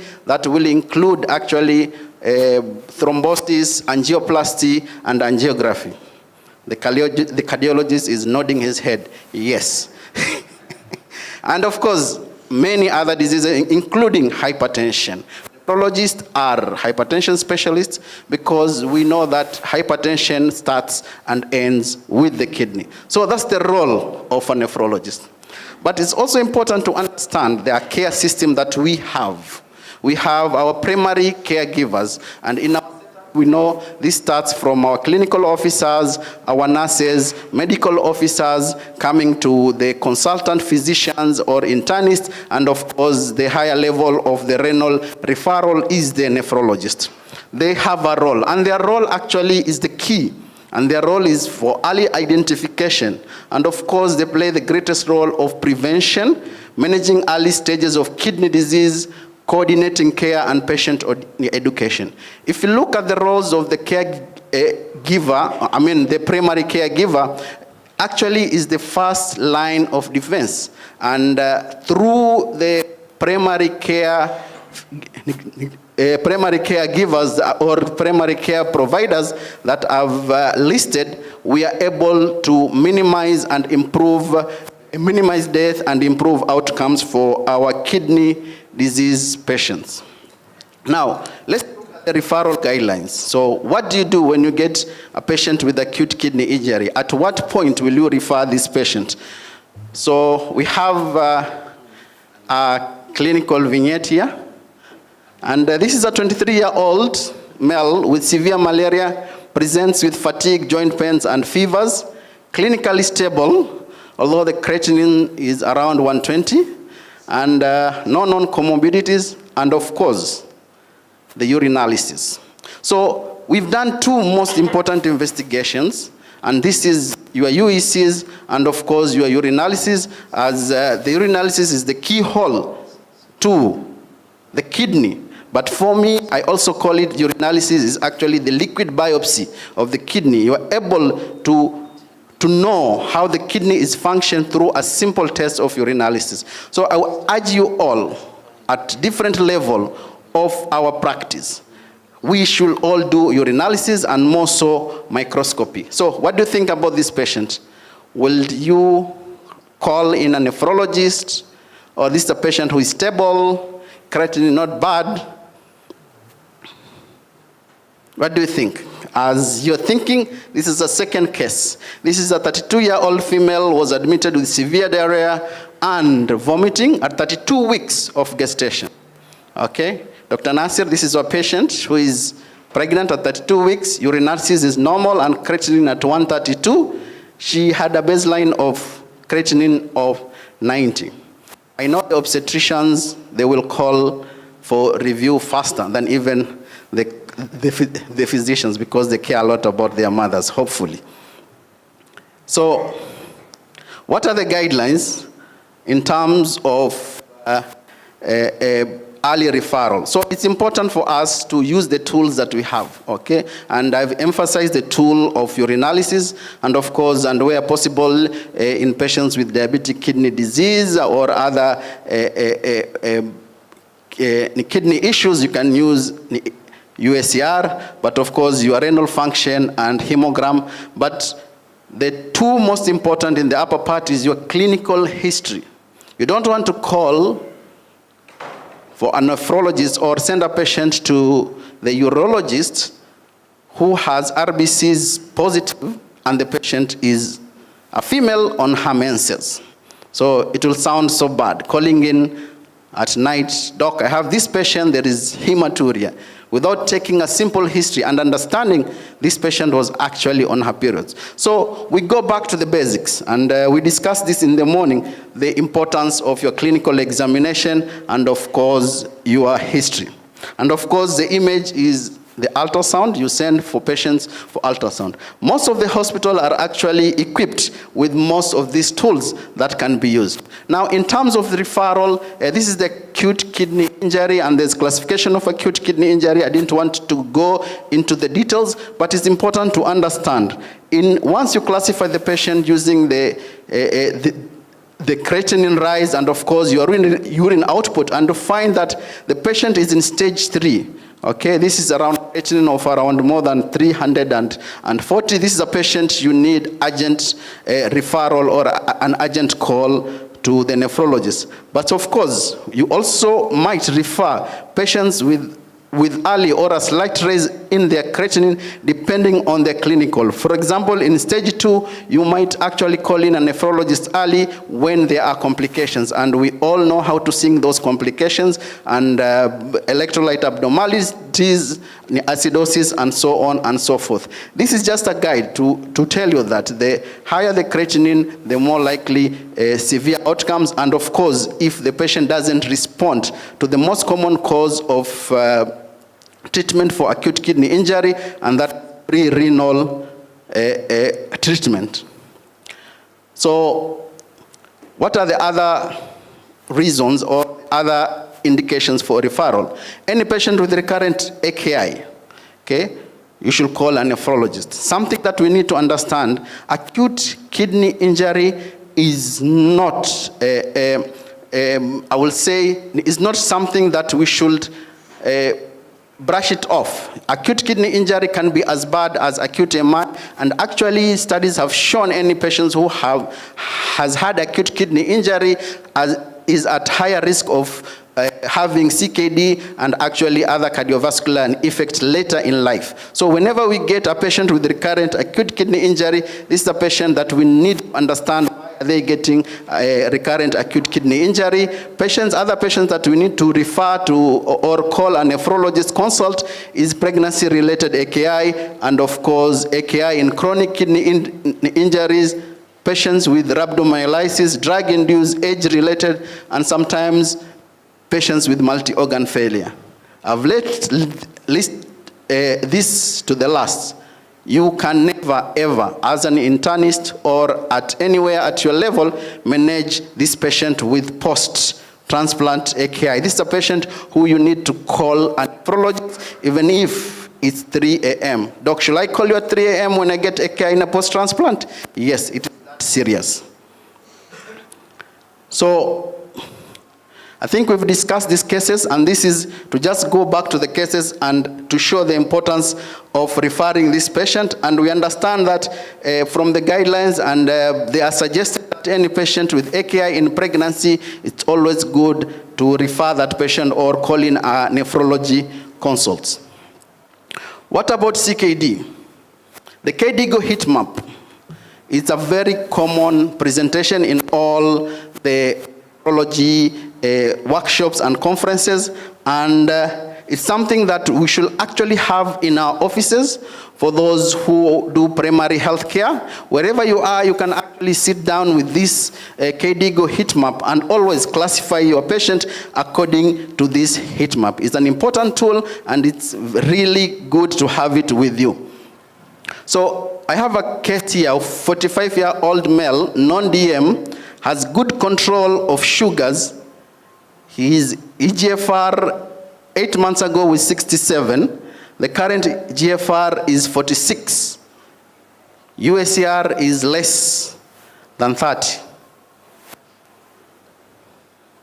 Will you refer this patient? Will you call a nephrology consult? What do you think is the worry? Call a nephrologist. Why? They're the smartest guys. Of course. Of course. Actually, one of the indications of calling nephrology is when you don't understand.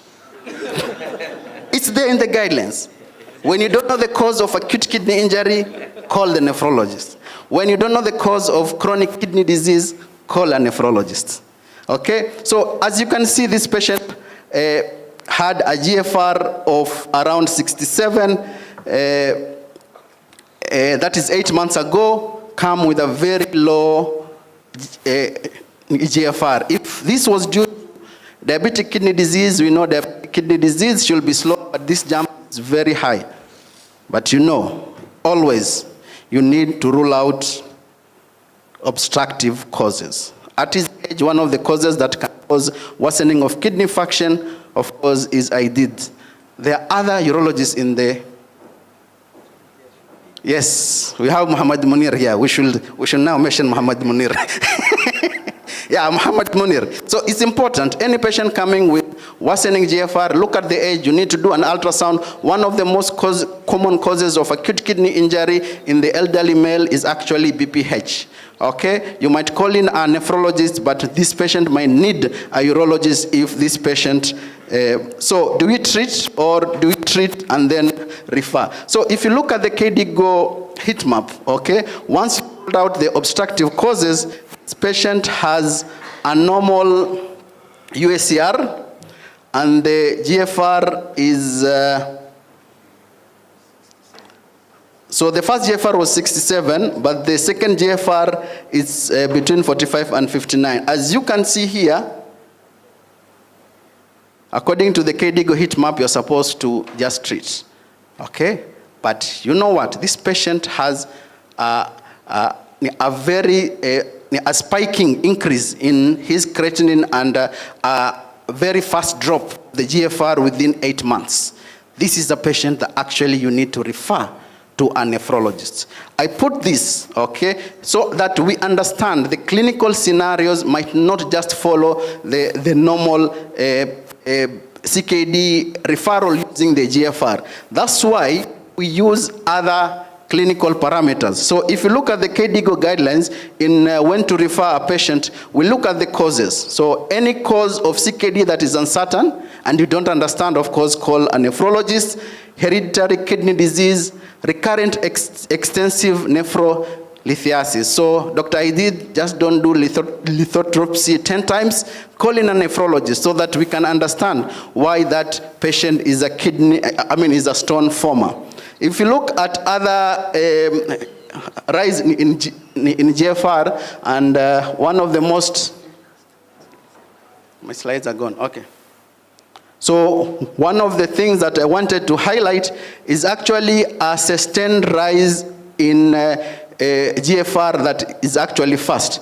The other thing that we need to understand is the next slide. Okay, is the kidney failure risk equation. This is one of the risk equation that can actually be used to supplement using GFR only for patient referral. And it's important because it uses UACR or urinalysis, looks at the sex and also the age of the patient.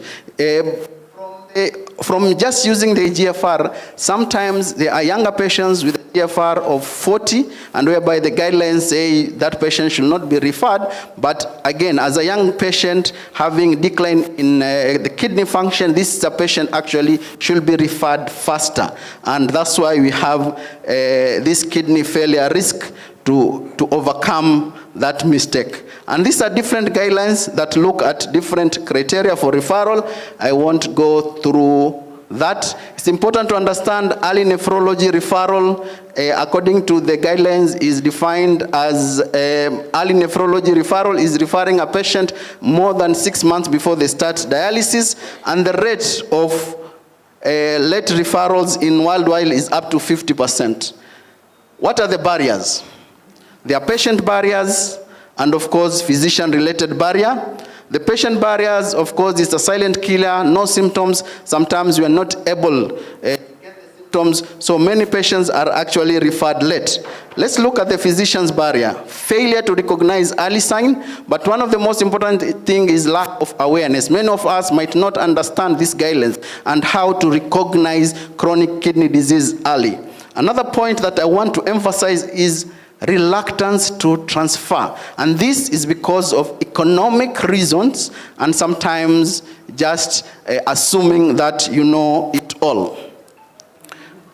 Okay, and of course there are systemic reasons for healthcare system factors, misconceptions and attitude, and sometimes, for example, let's assume Dr. Ahmed Tahir is an internal medicine physician and I'm the nephrologist. So sometimes Ahmed Tahir might not feel okay to refer a patient to a young person whom he had seen grow up. So it's important for us to have these early referrals. And of course, the other thing is they say that whenever you are referred to a nephrologist, they will take you to dialysis. I insist, nephrologists are not dialysis specialists. This is an important slide. I didn't want to jump.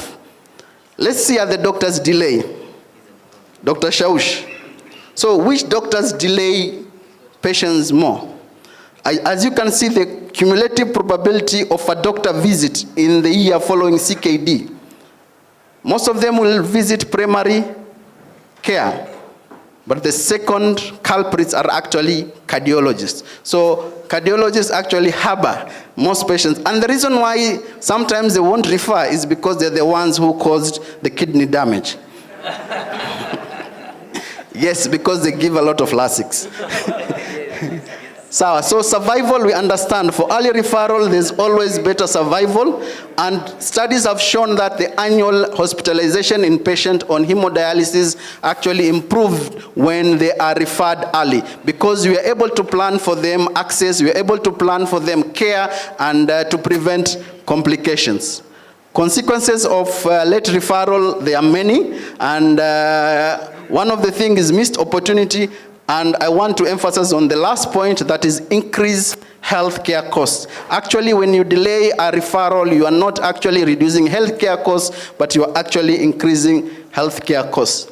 This is a model to look at what happens if a patient who was meant to have chronic kidney disease and the nephrologist actually intervenes when the patient is normal. And you can see from the model, when the intervention is early, actually this patient might live a normal life without kidney disease. But however, we know the point at the current diagnosis of CKD is at 60, and the point at referral is a GFR less than 30. And if you use this model, it means all patients should be seen by nephrologists, but that's not possible. So, take-home message: we have a high burden of kidney disease with increasing prevalence. And of course, we want to preserve the kidney to optimize patient outcomes. Late referrals have been shown to have worse outcomes. And of course, clinical-based stratification and referrals, we need to empower, like the way we are doing right now, having CMEs, so that everyone will understand the importance of urinalysis. And of course, the last message which I've been emphasizing is that nephrologists are not dialysis specialists. So don't wait until the patient needs dialysis to call in a nephrologist. Thank you. Don't delay, refer early. Thank you, Dr. Maalim, for that very insightful presentation. I'm sure you're going to make a fantastic nephrologist when you come back from Alexandria. So, this is a time for asking the difficult questions. If there are any difficult questions, Dr. Maalim will answer them. So any questions? Dr. Shaush, you don't defend yourself.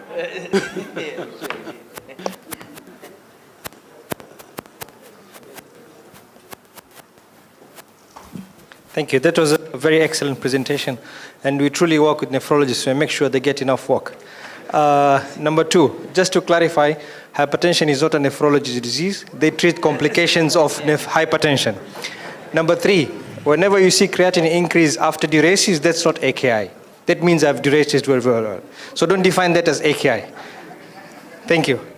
Yeah, actually there was a study that was done, and it showed that the higher the creatinine rises, it has been shown to have better outcomes. But still, don't diurese those patients so much.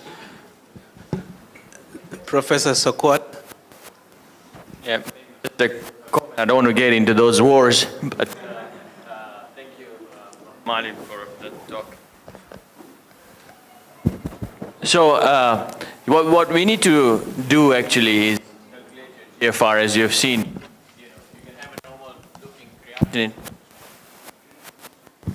You can have a normal looking creatinine, but if you don't calculate the GFR, then you won't really know what renal function your patient has. So let's, incorporate. It's easy.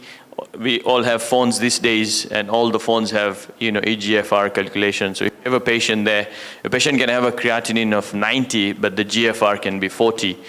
So please calculate your GFR. Your normal decline in GFR in a normal person, all of us, our kidneys age, so our creatinine goes up with age. So normal decline in GFR is around, 2 mils per minute per year, okay? 1 to 3, so I've said average, 2 mils per minute per year. If you get more than that, then you have to, see there's something else happening. Number 2, in diabetic patients is a little more than in normal patients. In diabetic patients, it's 5 mils per minute. And as Malim showed us that case, which GFR reduced quite fast. So again, be careful when you see that jumps in creatinine reduction in GFR. Maybe just to add that, and Professor clearly said we all have phones, and actually the most used app is actually CKD AP 2021.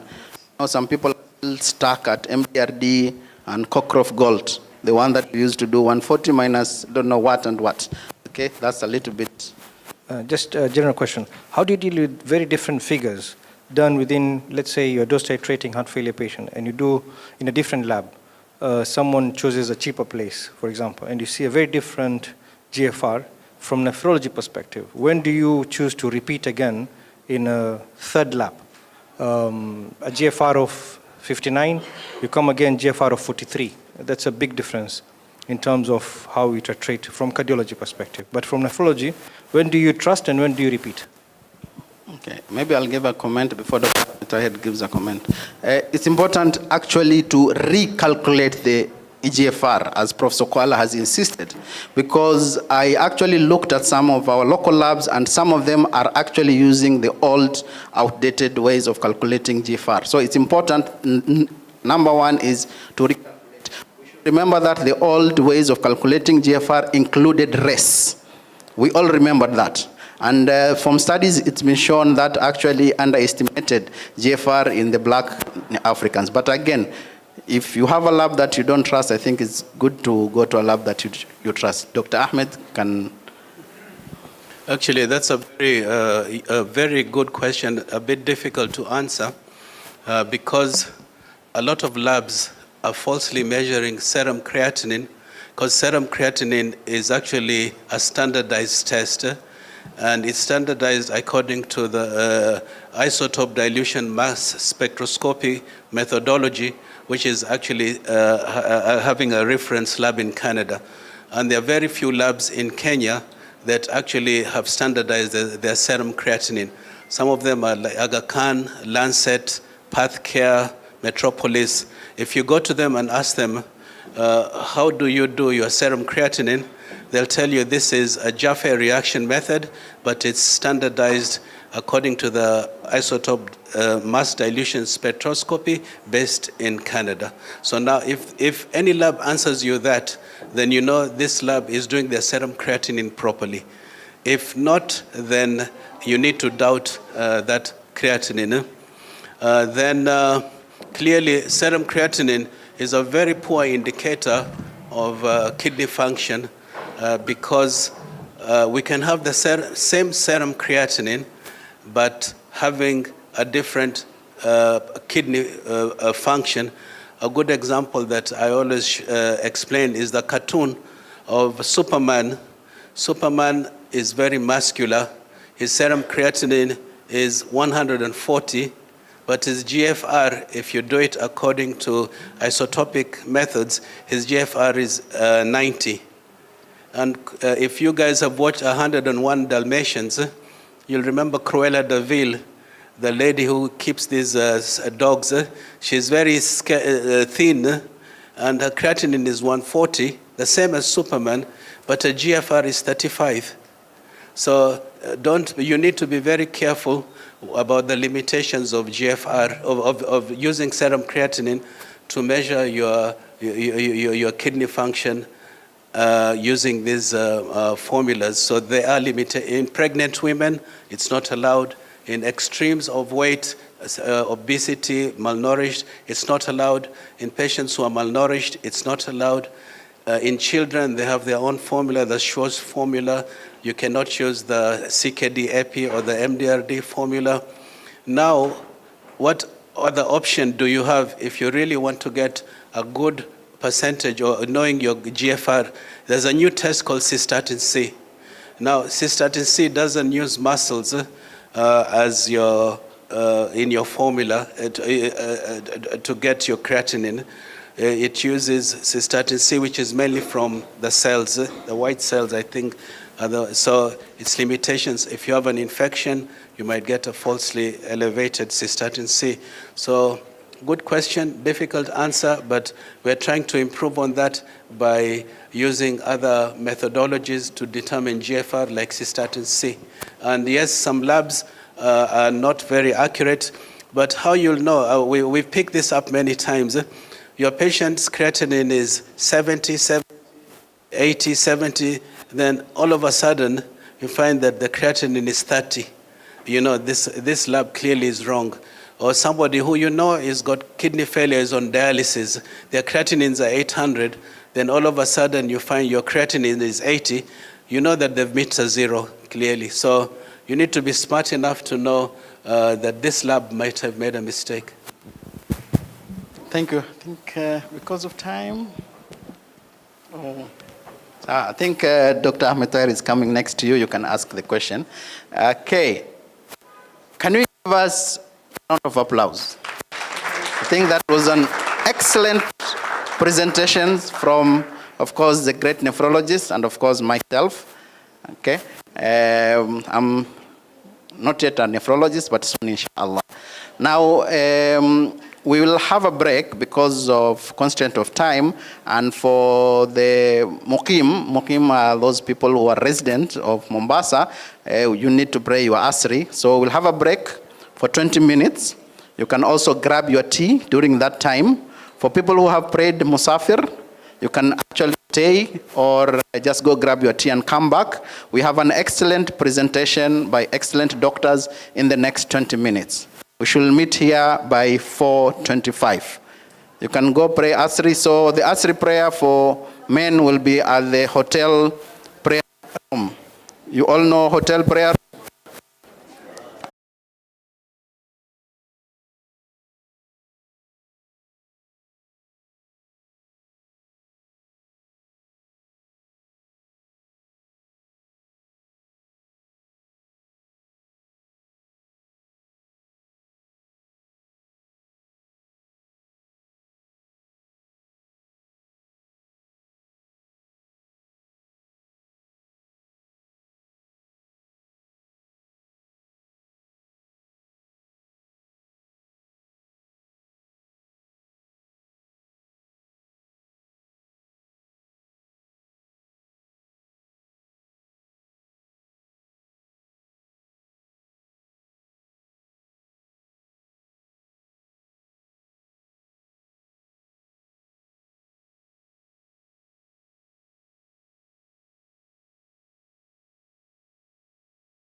So ibadah is anything and everything that Allah loves and is pleased with it. Jazakallah khair. There's no any other better definition. The person who was telling that. me to translate was Azra.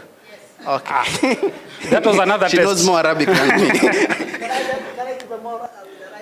Bismillah, tfaddal. Yeah, according to the Prophet's Sunnah. It must be within the basis of the teachings of the Quran and the Sunnah. Okay. So that is on another.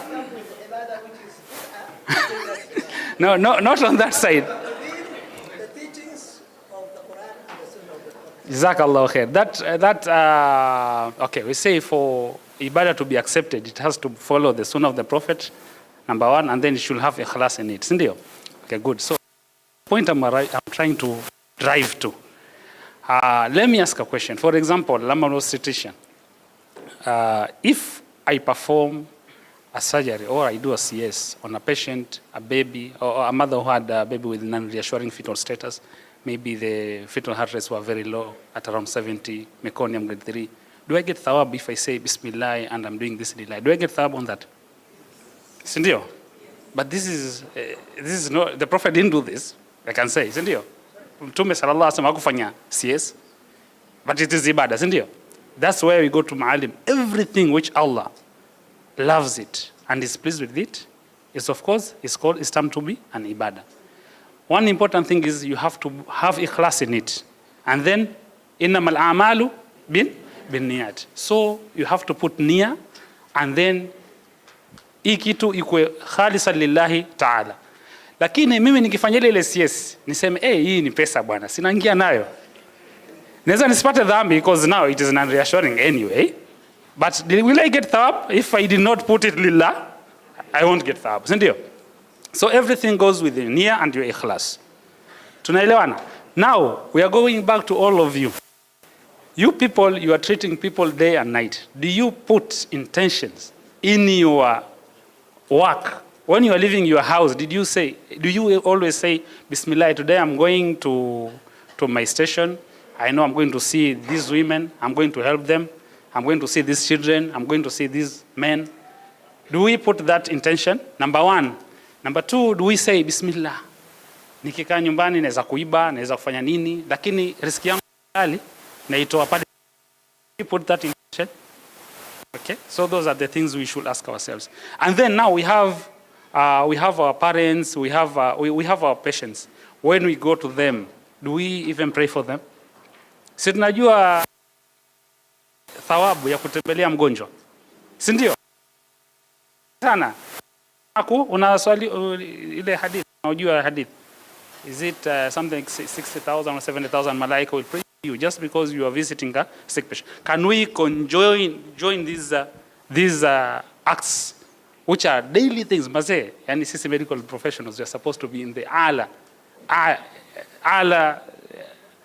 inini huko jannatul firdaus al-ala nakwambia. All what it takes for someone to get the rewards in our jobs. That said, I'll like to use our first presenter. Tumesema leo baada ya tushamaliza nephrology, now we are going to fiqh and Quran and what. So our first presenter goes with Dr. Amin. He's not that old. He was my fellow intern to Q Coast General, na yeye akakimbia kenda Aga Khan. He was first posted in Garissa, if I'm not wrong. Let me read his long. I won't take time on it. So anyway, Dr. Amin is a general surgeon. He did his master's in Alexandria University, isn't it? And he's also been involved in a lot of Kammp activities. He's a committed advocate for high ethical standards. He co-authored the Kenya Medical Association Professional Code of Conduct, aligning with good medical practice and principles in healthcare delivery across Kenya. He's also working in Bagathi Hospital in Nairobi. We'll start our first presentation, and then if we have any questions, inshallah, we'll intervene. Thanks. Yes. Yeah, so one last thing, yeah? There's a surprise for you, and Dr. Azra will take us through that surprise. Okay, not now, just after Dr. Amin's presentation. So that's, again, a first for Kammp. Okay? Yes.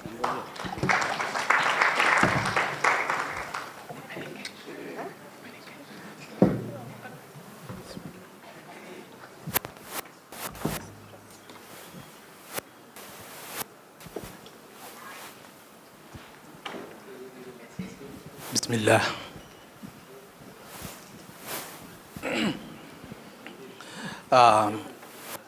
As it was, presenter talk of Islamic values on healthcare delivery. From the outset, let me declare that I am not an Islamic scholar. However, I am an ethicist. I'm quite passionate about practice and implementation of medical ethics in Kenya.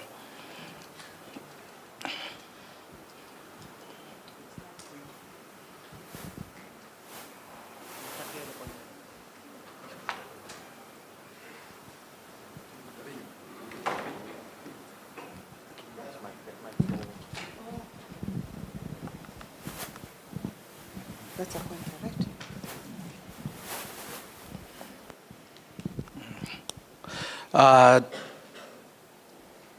To begin, we need to understand what exactly the aim of medicine is and what the Islamic values essentially entail.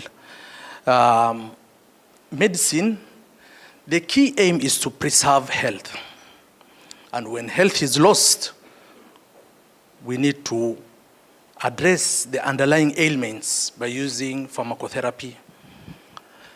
And when that is not possible, then we reduce the effects of the ailment, as in the case of chronic illnesses like CKD, hypertension, inoperable malignancies, and so on.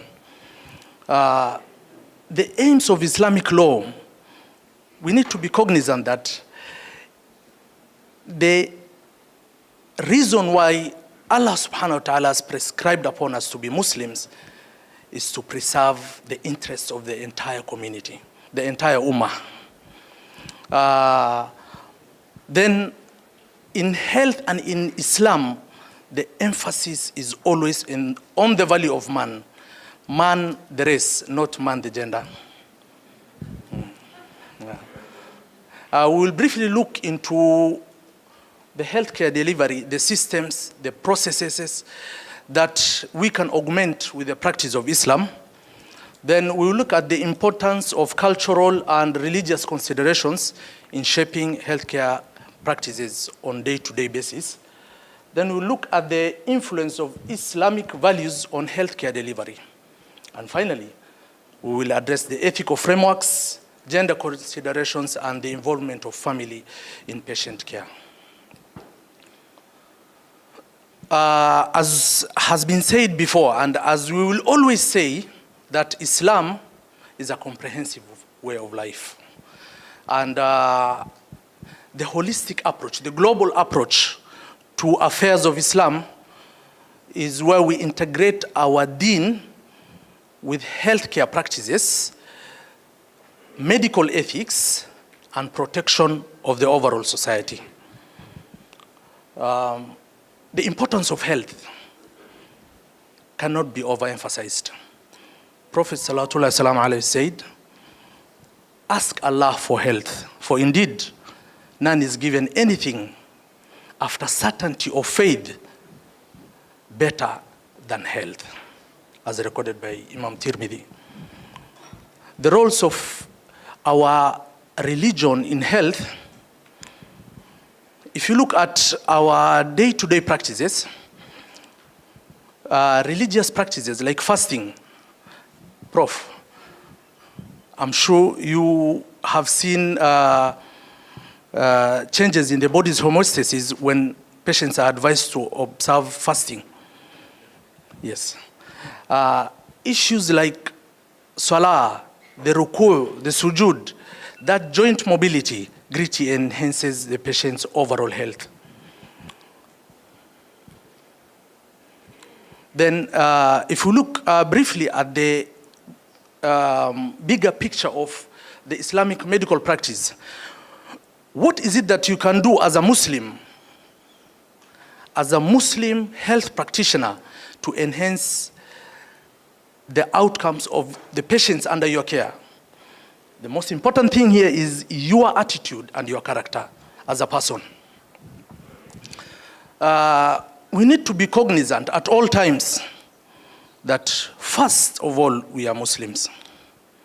And wherever we are, we need to behave in a very Islamically acceptable manner. How we speak, how we dress, how we relate to our colleagues, and how we address our patients.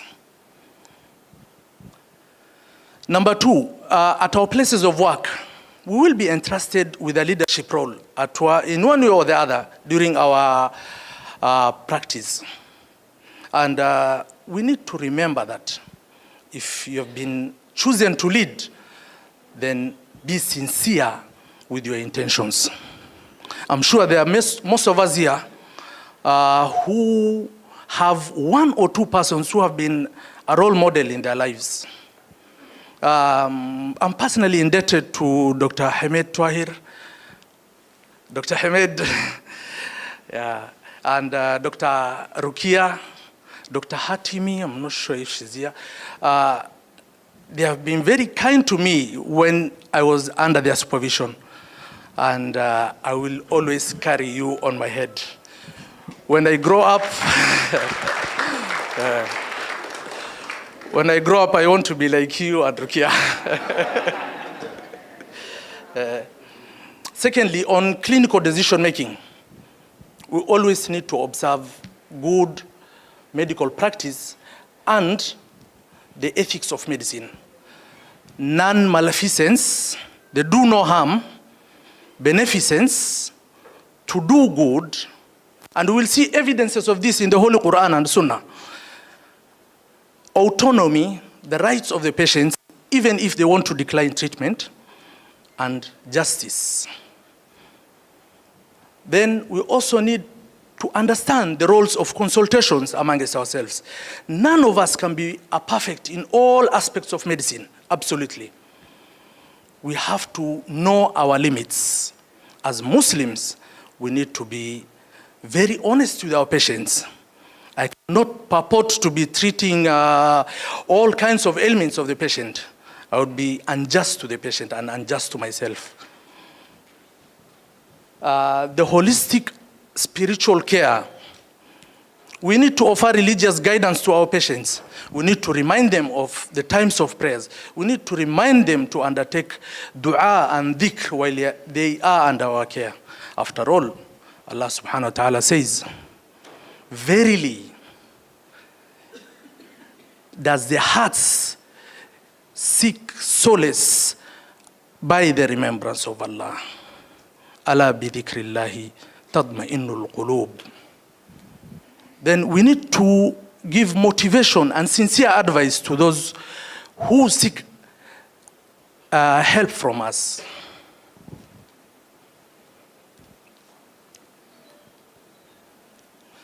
The core Islamic values that I want to dwell much on are these four. Number one is compassion, ar-rahmah. And this is central to healthcare ethics. This is promoting kindness in patient care. Second is justice.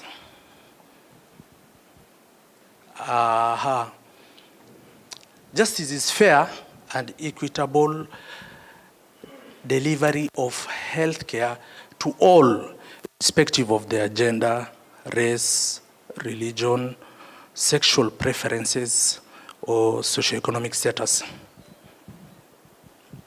Third is preservation of life. The sanctity of life must be upheld at all times. And if entrusted upon us, then it is a burden that we need to treat it with absolute sincerity.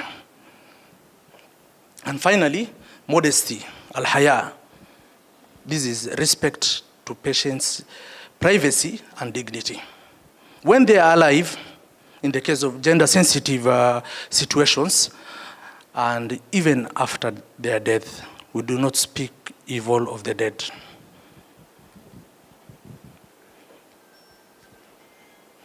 some examples in the Holy Quran and Sunnah of medical ethics. Allah subhanahu wa ta'ala tells us in Surah An-Nahl, Inna Allaha ya'muru bil adli wal ihsan. Indeed, Allah orders justice and kindness. Another example of the principle of non-maleficence, Prophet sallallahu alaihi wasallam says, doing harm and reciprocating harm is not allowed in Islam. The third one, Prophet sallallahu alaihi wasallam says, whoever guards the secrets of a Muslim, Allah subhanahu wa ta'ala will guard his secret in this life and in the life hereafter, as recorded by in Sunan Ibn Majah.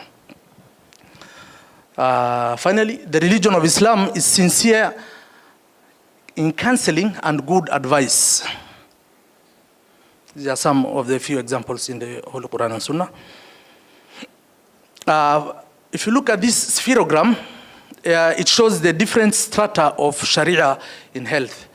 And central among all is protection of life. The protection of life supersedes everything, including the religion and the iman of the person. We need to protect life at all costs. Then, secondly comes the religion. First is life, then the religion. We need to be cognizant that the patients under our care need guidance from us. Whenever we operate on them, whenever we treat them, whenever we assist them in deliveries, we have to remind them of their religious obligations. We need to ask them questions about when was the last time they prayed, when was the last time they fasted, when was the last time they offered, they practiced Islamic principles, when did they make their last dua, are they able to make dhikr that will never cost them anything? Then the third one is the person's intellect. Mental health, Dr. Nabila will tell you, is as important as the physical health. It's more important. Okay. Perfect. Remember, patients under our care, multiple studies have shown that patients often develop some degree of depression anytime they get ill. And we need to provide them with spiritual advice and spiritual guidance. We need to tell them to practice dhikri, to make constant dua so that they seek solace and peace in the remembrance of Allah. As a Muslim medical practitioner, as a Muslim healthcare giver, we need to be cognizant on the protection of property. We should not be extravagant with consumables in the hospitals. We need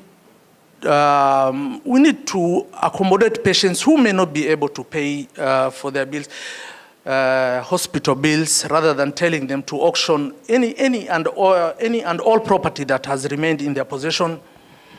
And finally, the role of family in healthcare delivery. This cannot be overemphasized. Family is very crucial in decision-making regarding affairs of the patient, especially issues pertaining to consent and end-of-life choices. They also help in settling finances for the patient. So we need to accommodate each and every aspect of the persons under our care in a global, holistic manner. With that, I would conclude, inshallah.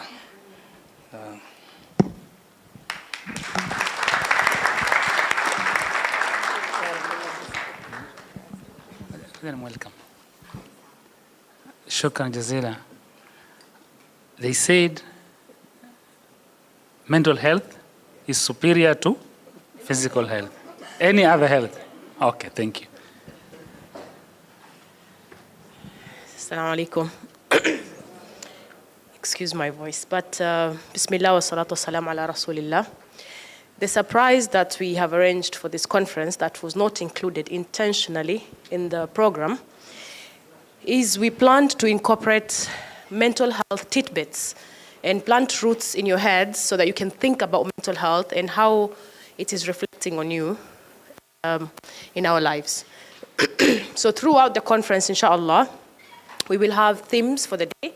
So today's theme is self-awareness. Tomorrow's theme is going to be coping mechanisms and work-life balance. Sorry. And then on Sunday, we are going to have coping mechanisms, okay? So and gratitude, yes. So I think tomorrow is work-life balance and coping mechanisms, and then gratitude will be on the final day. So without taking much of the time, I want us to probe ourselves, to think, what is self-awareness? Do you really know yourself? If you asked to define yourself, how would you define yourself? I'm a doctor, psychiatrist, therapist. How do you define? Do you know yourself? Okay? So self-awareness is the ability to understand and recognize oneself, one's actions, one's intentions, one's inactions, one's reactions, okay? And intentionally being able to relate that to your true self.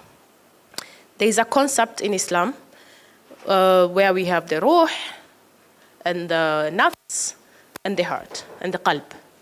Al-qalb wal-ruh wal-nafs. Okay? So the heart, which scientists say it's the whole heart. There's a lot of discussion going around the functions of the heart. We are not to get into that now. But then there's the nafs. So self-awareness, in my own subjective opinion, is the merging of the true self, which is the fitrah upon which we are all born, on the true self, the pure self, getting there towards having a qalbun salim, yeah, a pure heart, then finally getting to be people of nafs al-mutma'in, a tranquil nafs, okay? We cannot have qalbun salim and nafs al-mutma'in without having self-awareness, without doing self-reflections, okay? Now, there is a lot of ayahs and ahadith around this issue. We don't have much time, we will not dwell into that. And again, I am not a scholar, I am born of one, but I am not one, unfortunately. So, there is Surah Al-Ma'idah, Ya ayyuha alladhina amanu, alaykum anfusakum. Alaykum? Yalla. Alaykum anfusakum. Ya ayyuha alladhina amanu, alaykum anfusakum. Aya inaendelea ikisema la yadurrukum man idha ihtadaytum. Alaykum anfusakum. Alaykum. Okay, bi anfusakum. Alaykum bi anfusakum la yadurrum man dalla la yadurrukum man dalla idha ihtadaytum. You're only supposed to take charge of yourself and know yourself, look into the mirror and actually see yourself, the good, the bad, and the ugly, and accept it. And try to sync that with your true self. Now, I have a few exercises I'm going to give you as an assignment, your own personal assignment, your own evaluation. So the first one, aside from your CV, I studied there, I studied here, I am this, I'm qualified in this, I'm qualified in that. Aside from that, who are you? Just answer that by yourself. Who are you aside from that CV? Okay? And are you comfortable with the person that you are outside that CV? That's number one. The second one, I want to ask ourselves, when you're angry, how do you behave? When you're happy, how do you behave? And why do you behave the way you do? Okay? When you're sad, how do you behave? Do you throw a fit? Do you coil back? What do you do? Okay? When you're excited, how do you behave? Okay? So that's another assignment I want us to do. Unfortunately, I only have one session for this, so I have to bombard you guys with all the assignments. And the last one, I will pick an example. Or do I have a volunteer? Volunteer? Volunteer? Okay, no volunteer, I'll volunteer. If I remove medicine, if I remove neuropsychiatrist, if I remove went to this school, went to that school, all my qualifications, okay? I remove that. Who would I be?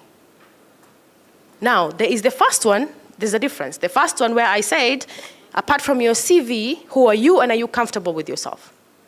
Now, that's one. And then the second one, aside from your professional life, who are you? Are you a mother? Are you a father? Are you a sister? Are you a daughter? And to what proportion are you in regards with your work life, your other identities that you have? Like the separate identities that you have, and what proportion do each identity take of your life, of your time, of your dedication? How much do you give to everything? And are you okay with that? Like if you draw a circle, and then you have a mother, how big is that circle? Doctor, how big is that circle? Okay? Sister, how big is that circle? Brother, how big is that circle? Neighbor, how big is that circle? And are you comfortable with the dynamics of the circles? Okay? I'm actually glad people have woken up. In all honesty, I was a bit skeptical this might not work. But people have actually yes. How it's different from the first one. The first one, apart from your CV, how do you define yourself? You, and are you comfortable with yourself? The last one is the roles you play in your life, the different roles, and to what extent do you play those roles? So for example, aside from my CV, I am a mother of a daughter and a son. And I like being a mother of a daughter and a son, and that's the priority of my life, okay? The second one, how much am I a mother of the daughter and my son? How much am I a mother? How much am I a brother, a sister to my brother? How much am I a daughter to my dad? You asked the question, then you're not listening to my response. That's very offensive. Oh, no. My time is up, actually, but yeah. Yeah? No, you just munajijibu. Munajijibu. Unajijibu, unamalizana na yeah. Alafu kama unanihitaji unanitafuta.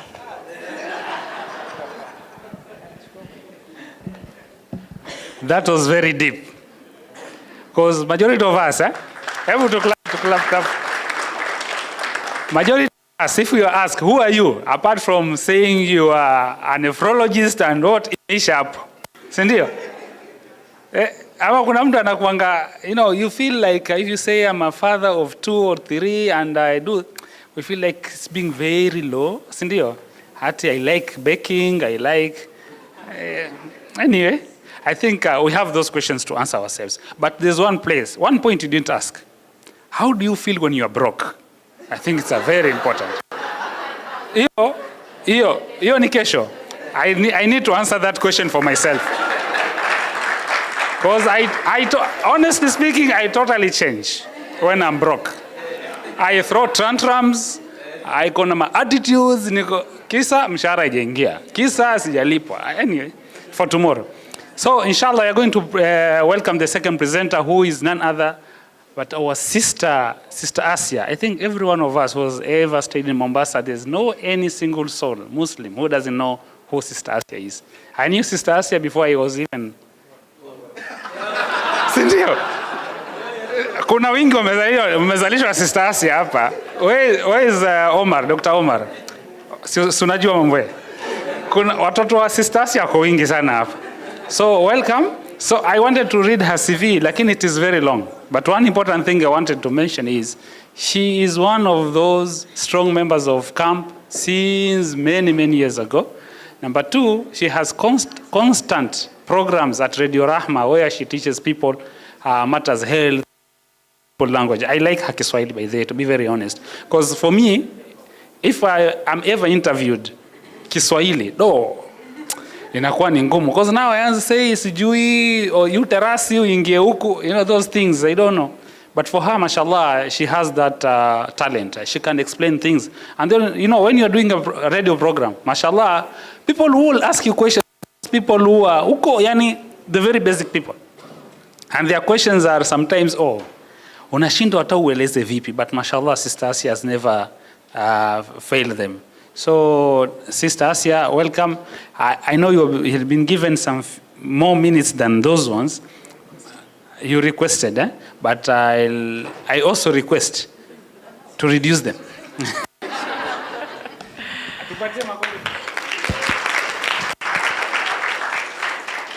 الحمد لله رب العالمين والصلاة والسلام على أشرف الأنبياء والمرسلين وعلى آله وصحبه أجمعين. رب اشرح لي صدري ويسر لي أمري واحلل عقدة من لساني يفقهوا قولي. السلام عليكم ورحمة الله وبركاته. Medical professionals. Now, I have been given quite a tough program to present to you, and inshallah, may Allah enable me to go through it. I'm a retired midwife. I'm a retired nurse. I specialized in ICU. I'm an ICU trained nurse. When Dr. Ahmed Tahir was a first-year medical student, I was doing my midwifery. I have my children here who are already consultants, like Dr. Abdurrahman. I can't see him, the cancer specialist. Yeah. In fact, I delivered that one myself. Now, he's a big man. He looks bigger than me, in fact. Alhamdulillah. I thank Allah for giving me long life, energy also to stand in front of you, my sons and daughters, probably even granddaughters. Probably granddaughters, they should be there. Now, my topic actually have been given presentation of kafani in Islamic perspective. As the last topic was requesting that Kammp should always have something on Islamic perspective. I was very moved with the patient care, on Islamic perspective. Patient care, actually, from the time you meet a patient, whether a Muslim or not a Muslim, Islam should be kept forward and foremost. So we kick off, inshallah. My presentation will be Kullu nafsin dha'iqatul maut. Every nafs will test death. So can we start thinking of dying? Not becoming more and more educated, but okay, we increase knowledge always, and at the same time, we think one day we are going to face Allah. One day we are going to face Allah. And being Friday, and being the last hour of Friday, this is the best hour to bring prayers. I think you all as Muslims agree with me. And inshallah, may Allah rest those relatives of ours who have gone before us in a good place and in Jannat al-Firdaus al-A'la, inshallah.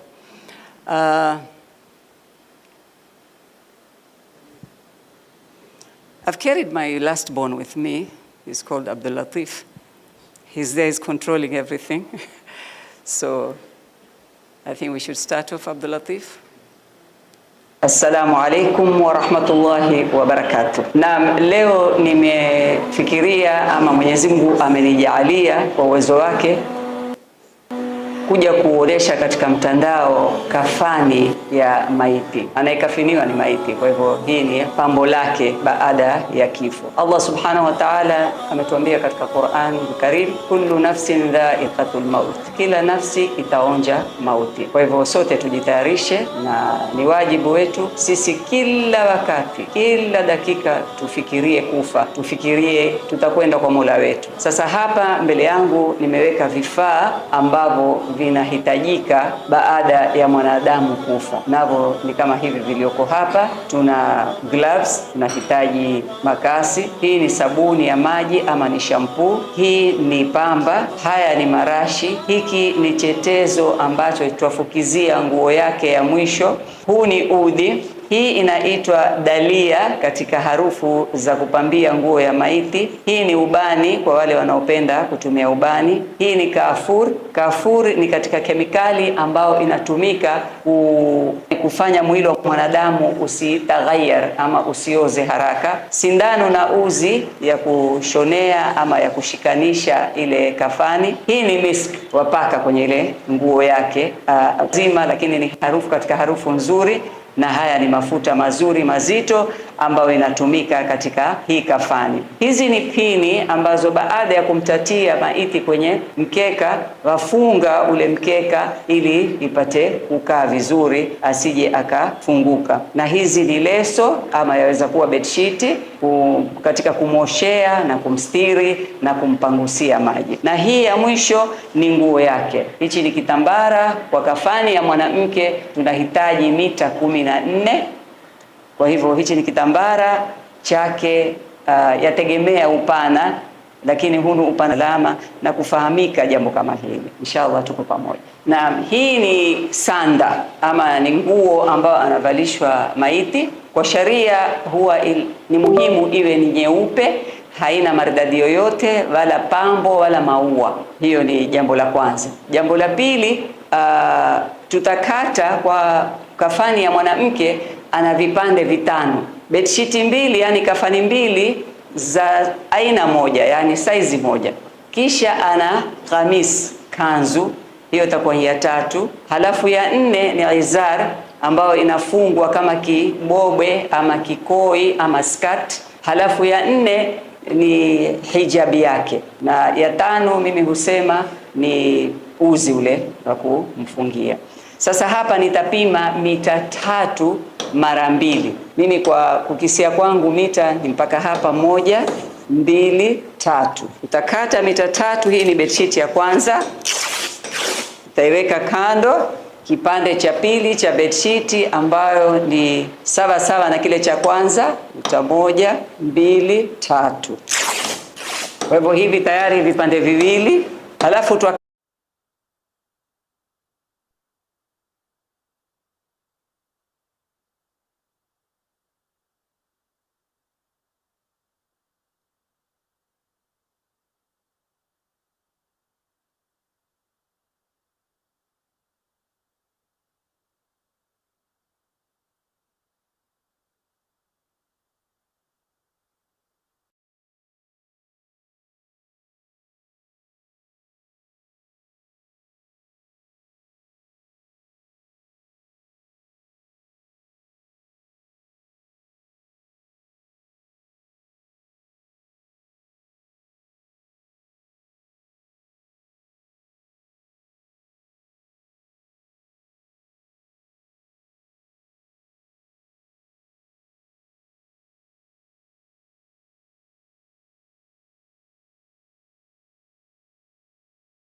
mita 2, 1, 2.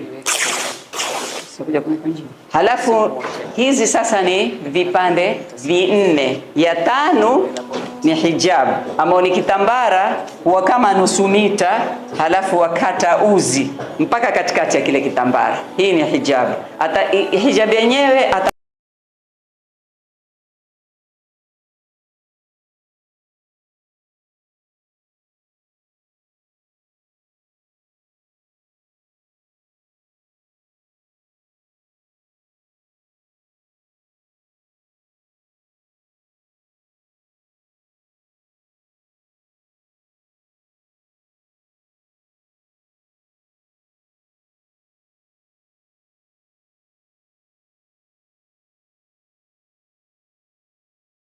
hapa katikati na chini kwenye miguu. Kwa hivyo tunaziweka kando. Tutafungua sanda yetu vizuri bila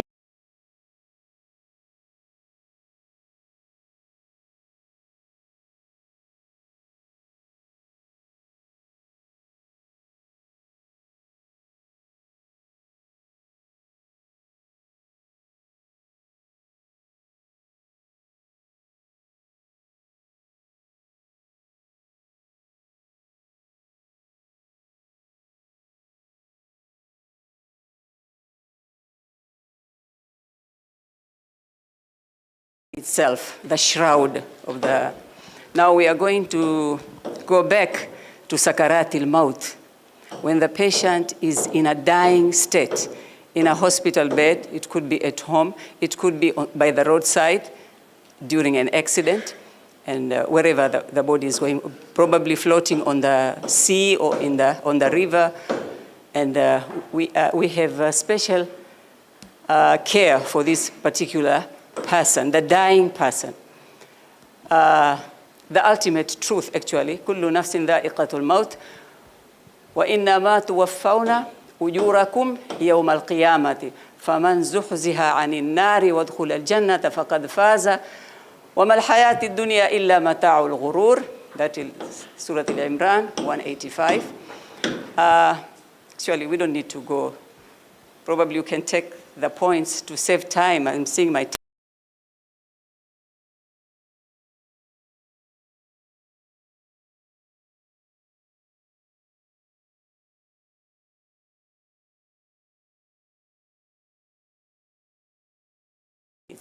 because I do it myself very fast, washing, making the kafan.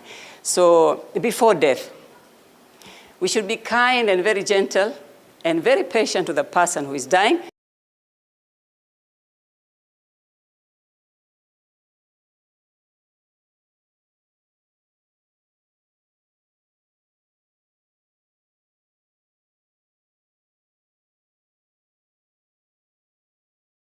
Going to be approached by Malakul Maut.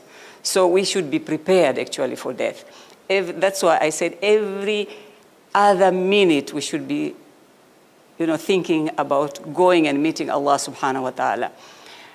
We should prop her gently, encourage without resistance every now and then to say Shahada, La ilaha illallah, in a very, polite voice. And if possible, a very close friend or relative, a sister, a brother, father, mother, can be there next. Not only one person. If one has to go, the other one has to, take a shift. You remind them of the Shahada, La ilaha illallah, La ilaha illallah. We know the meaning of La ilaha illallah. We should make dua, supplicate to Allah to help him go through this situation easy and forgive him. Allah Messenger, peace be upon him, in his saying, whenever you visit the sick or the dead, supplicate for good, because the angels say, I think Dr. Amin talked on that, it is 70,000 angels actually, who accompany you to go and see the sick patient or the sick person, wherever, whether it's in the house or in the hospital. And that time, from the time you leave your house, the doorstep, the angels pray to Allah subhanahu wa ta'ala to forgive you. And when you reach there, you pray for this sick one. Also, he forgives you and the sick. So just imagine how noble is our profession, we people. The ones who are present here, we are very noble professionals. We should thank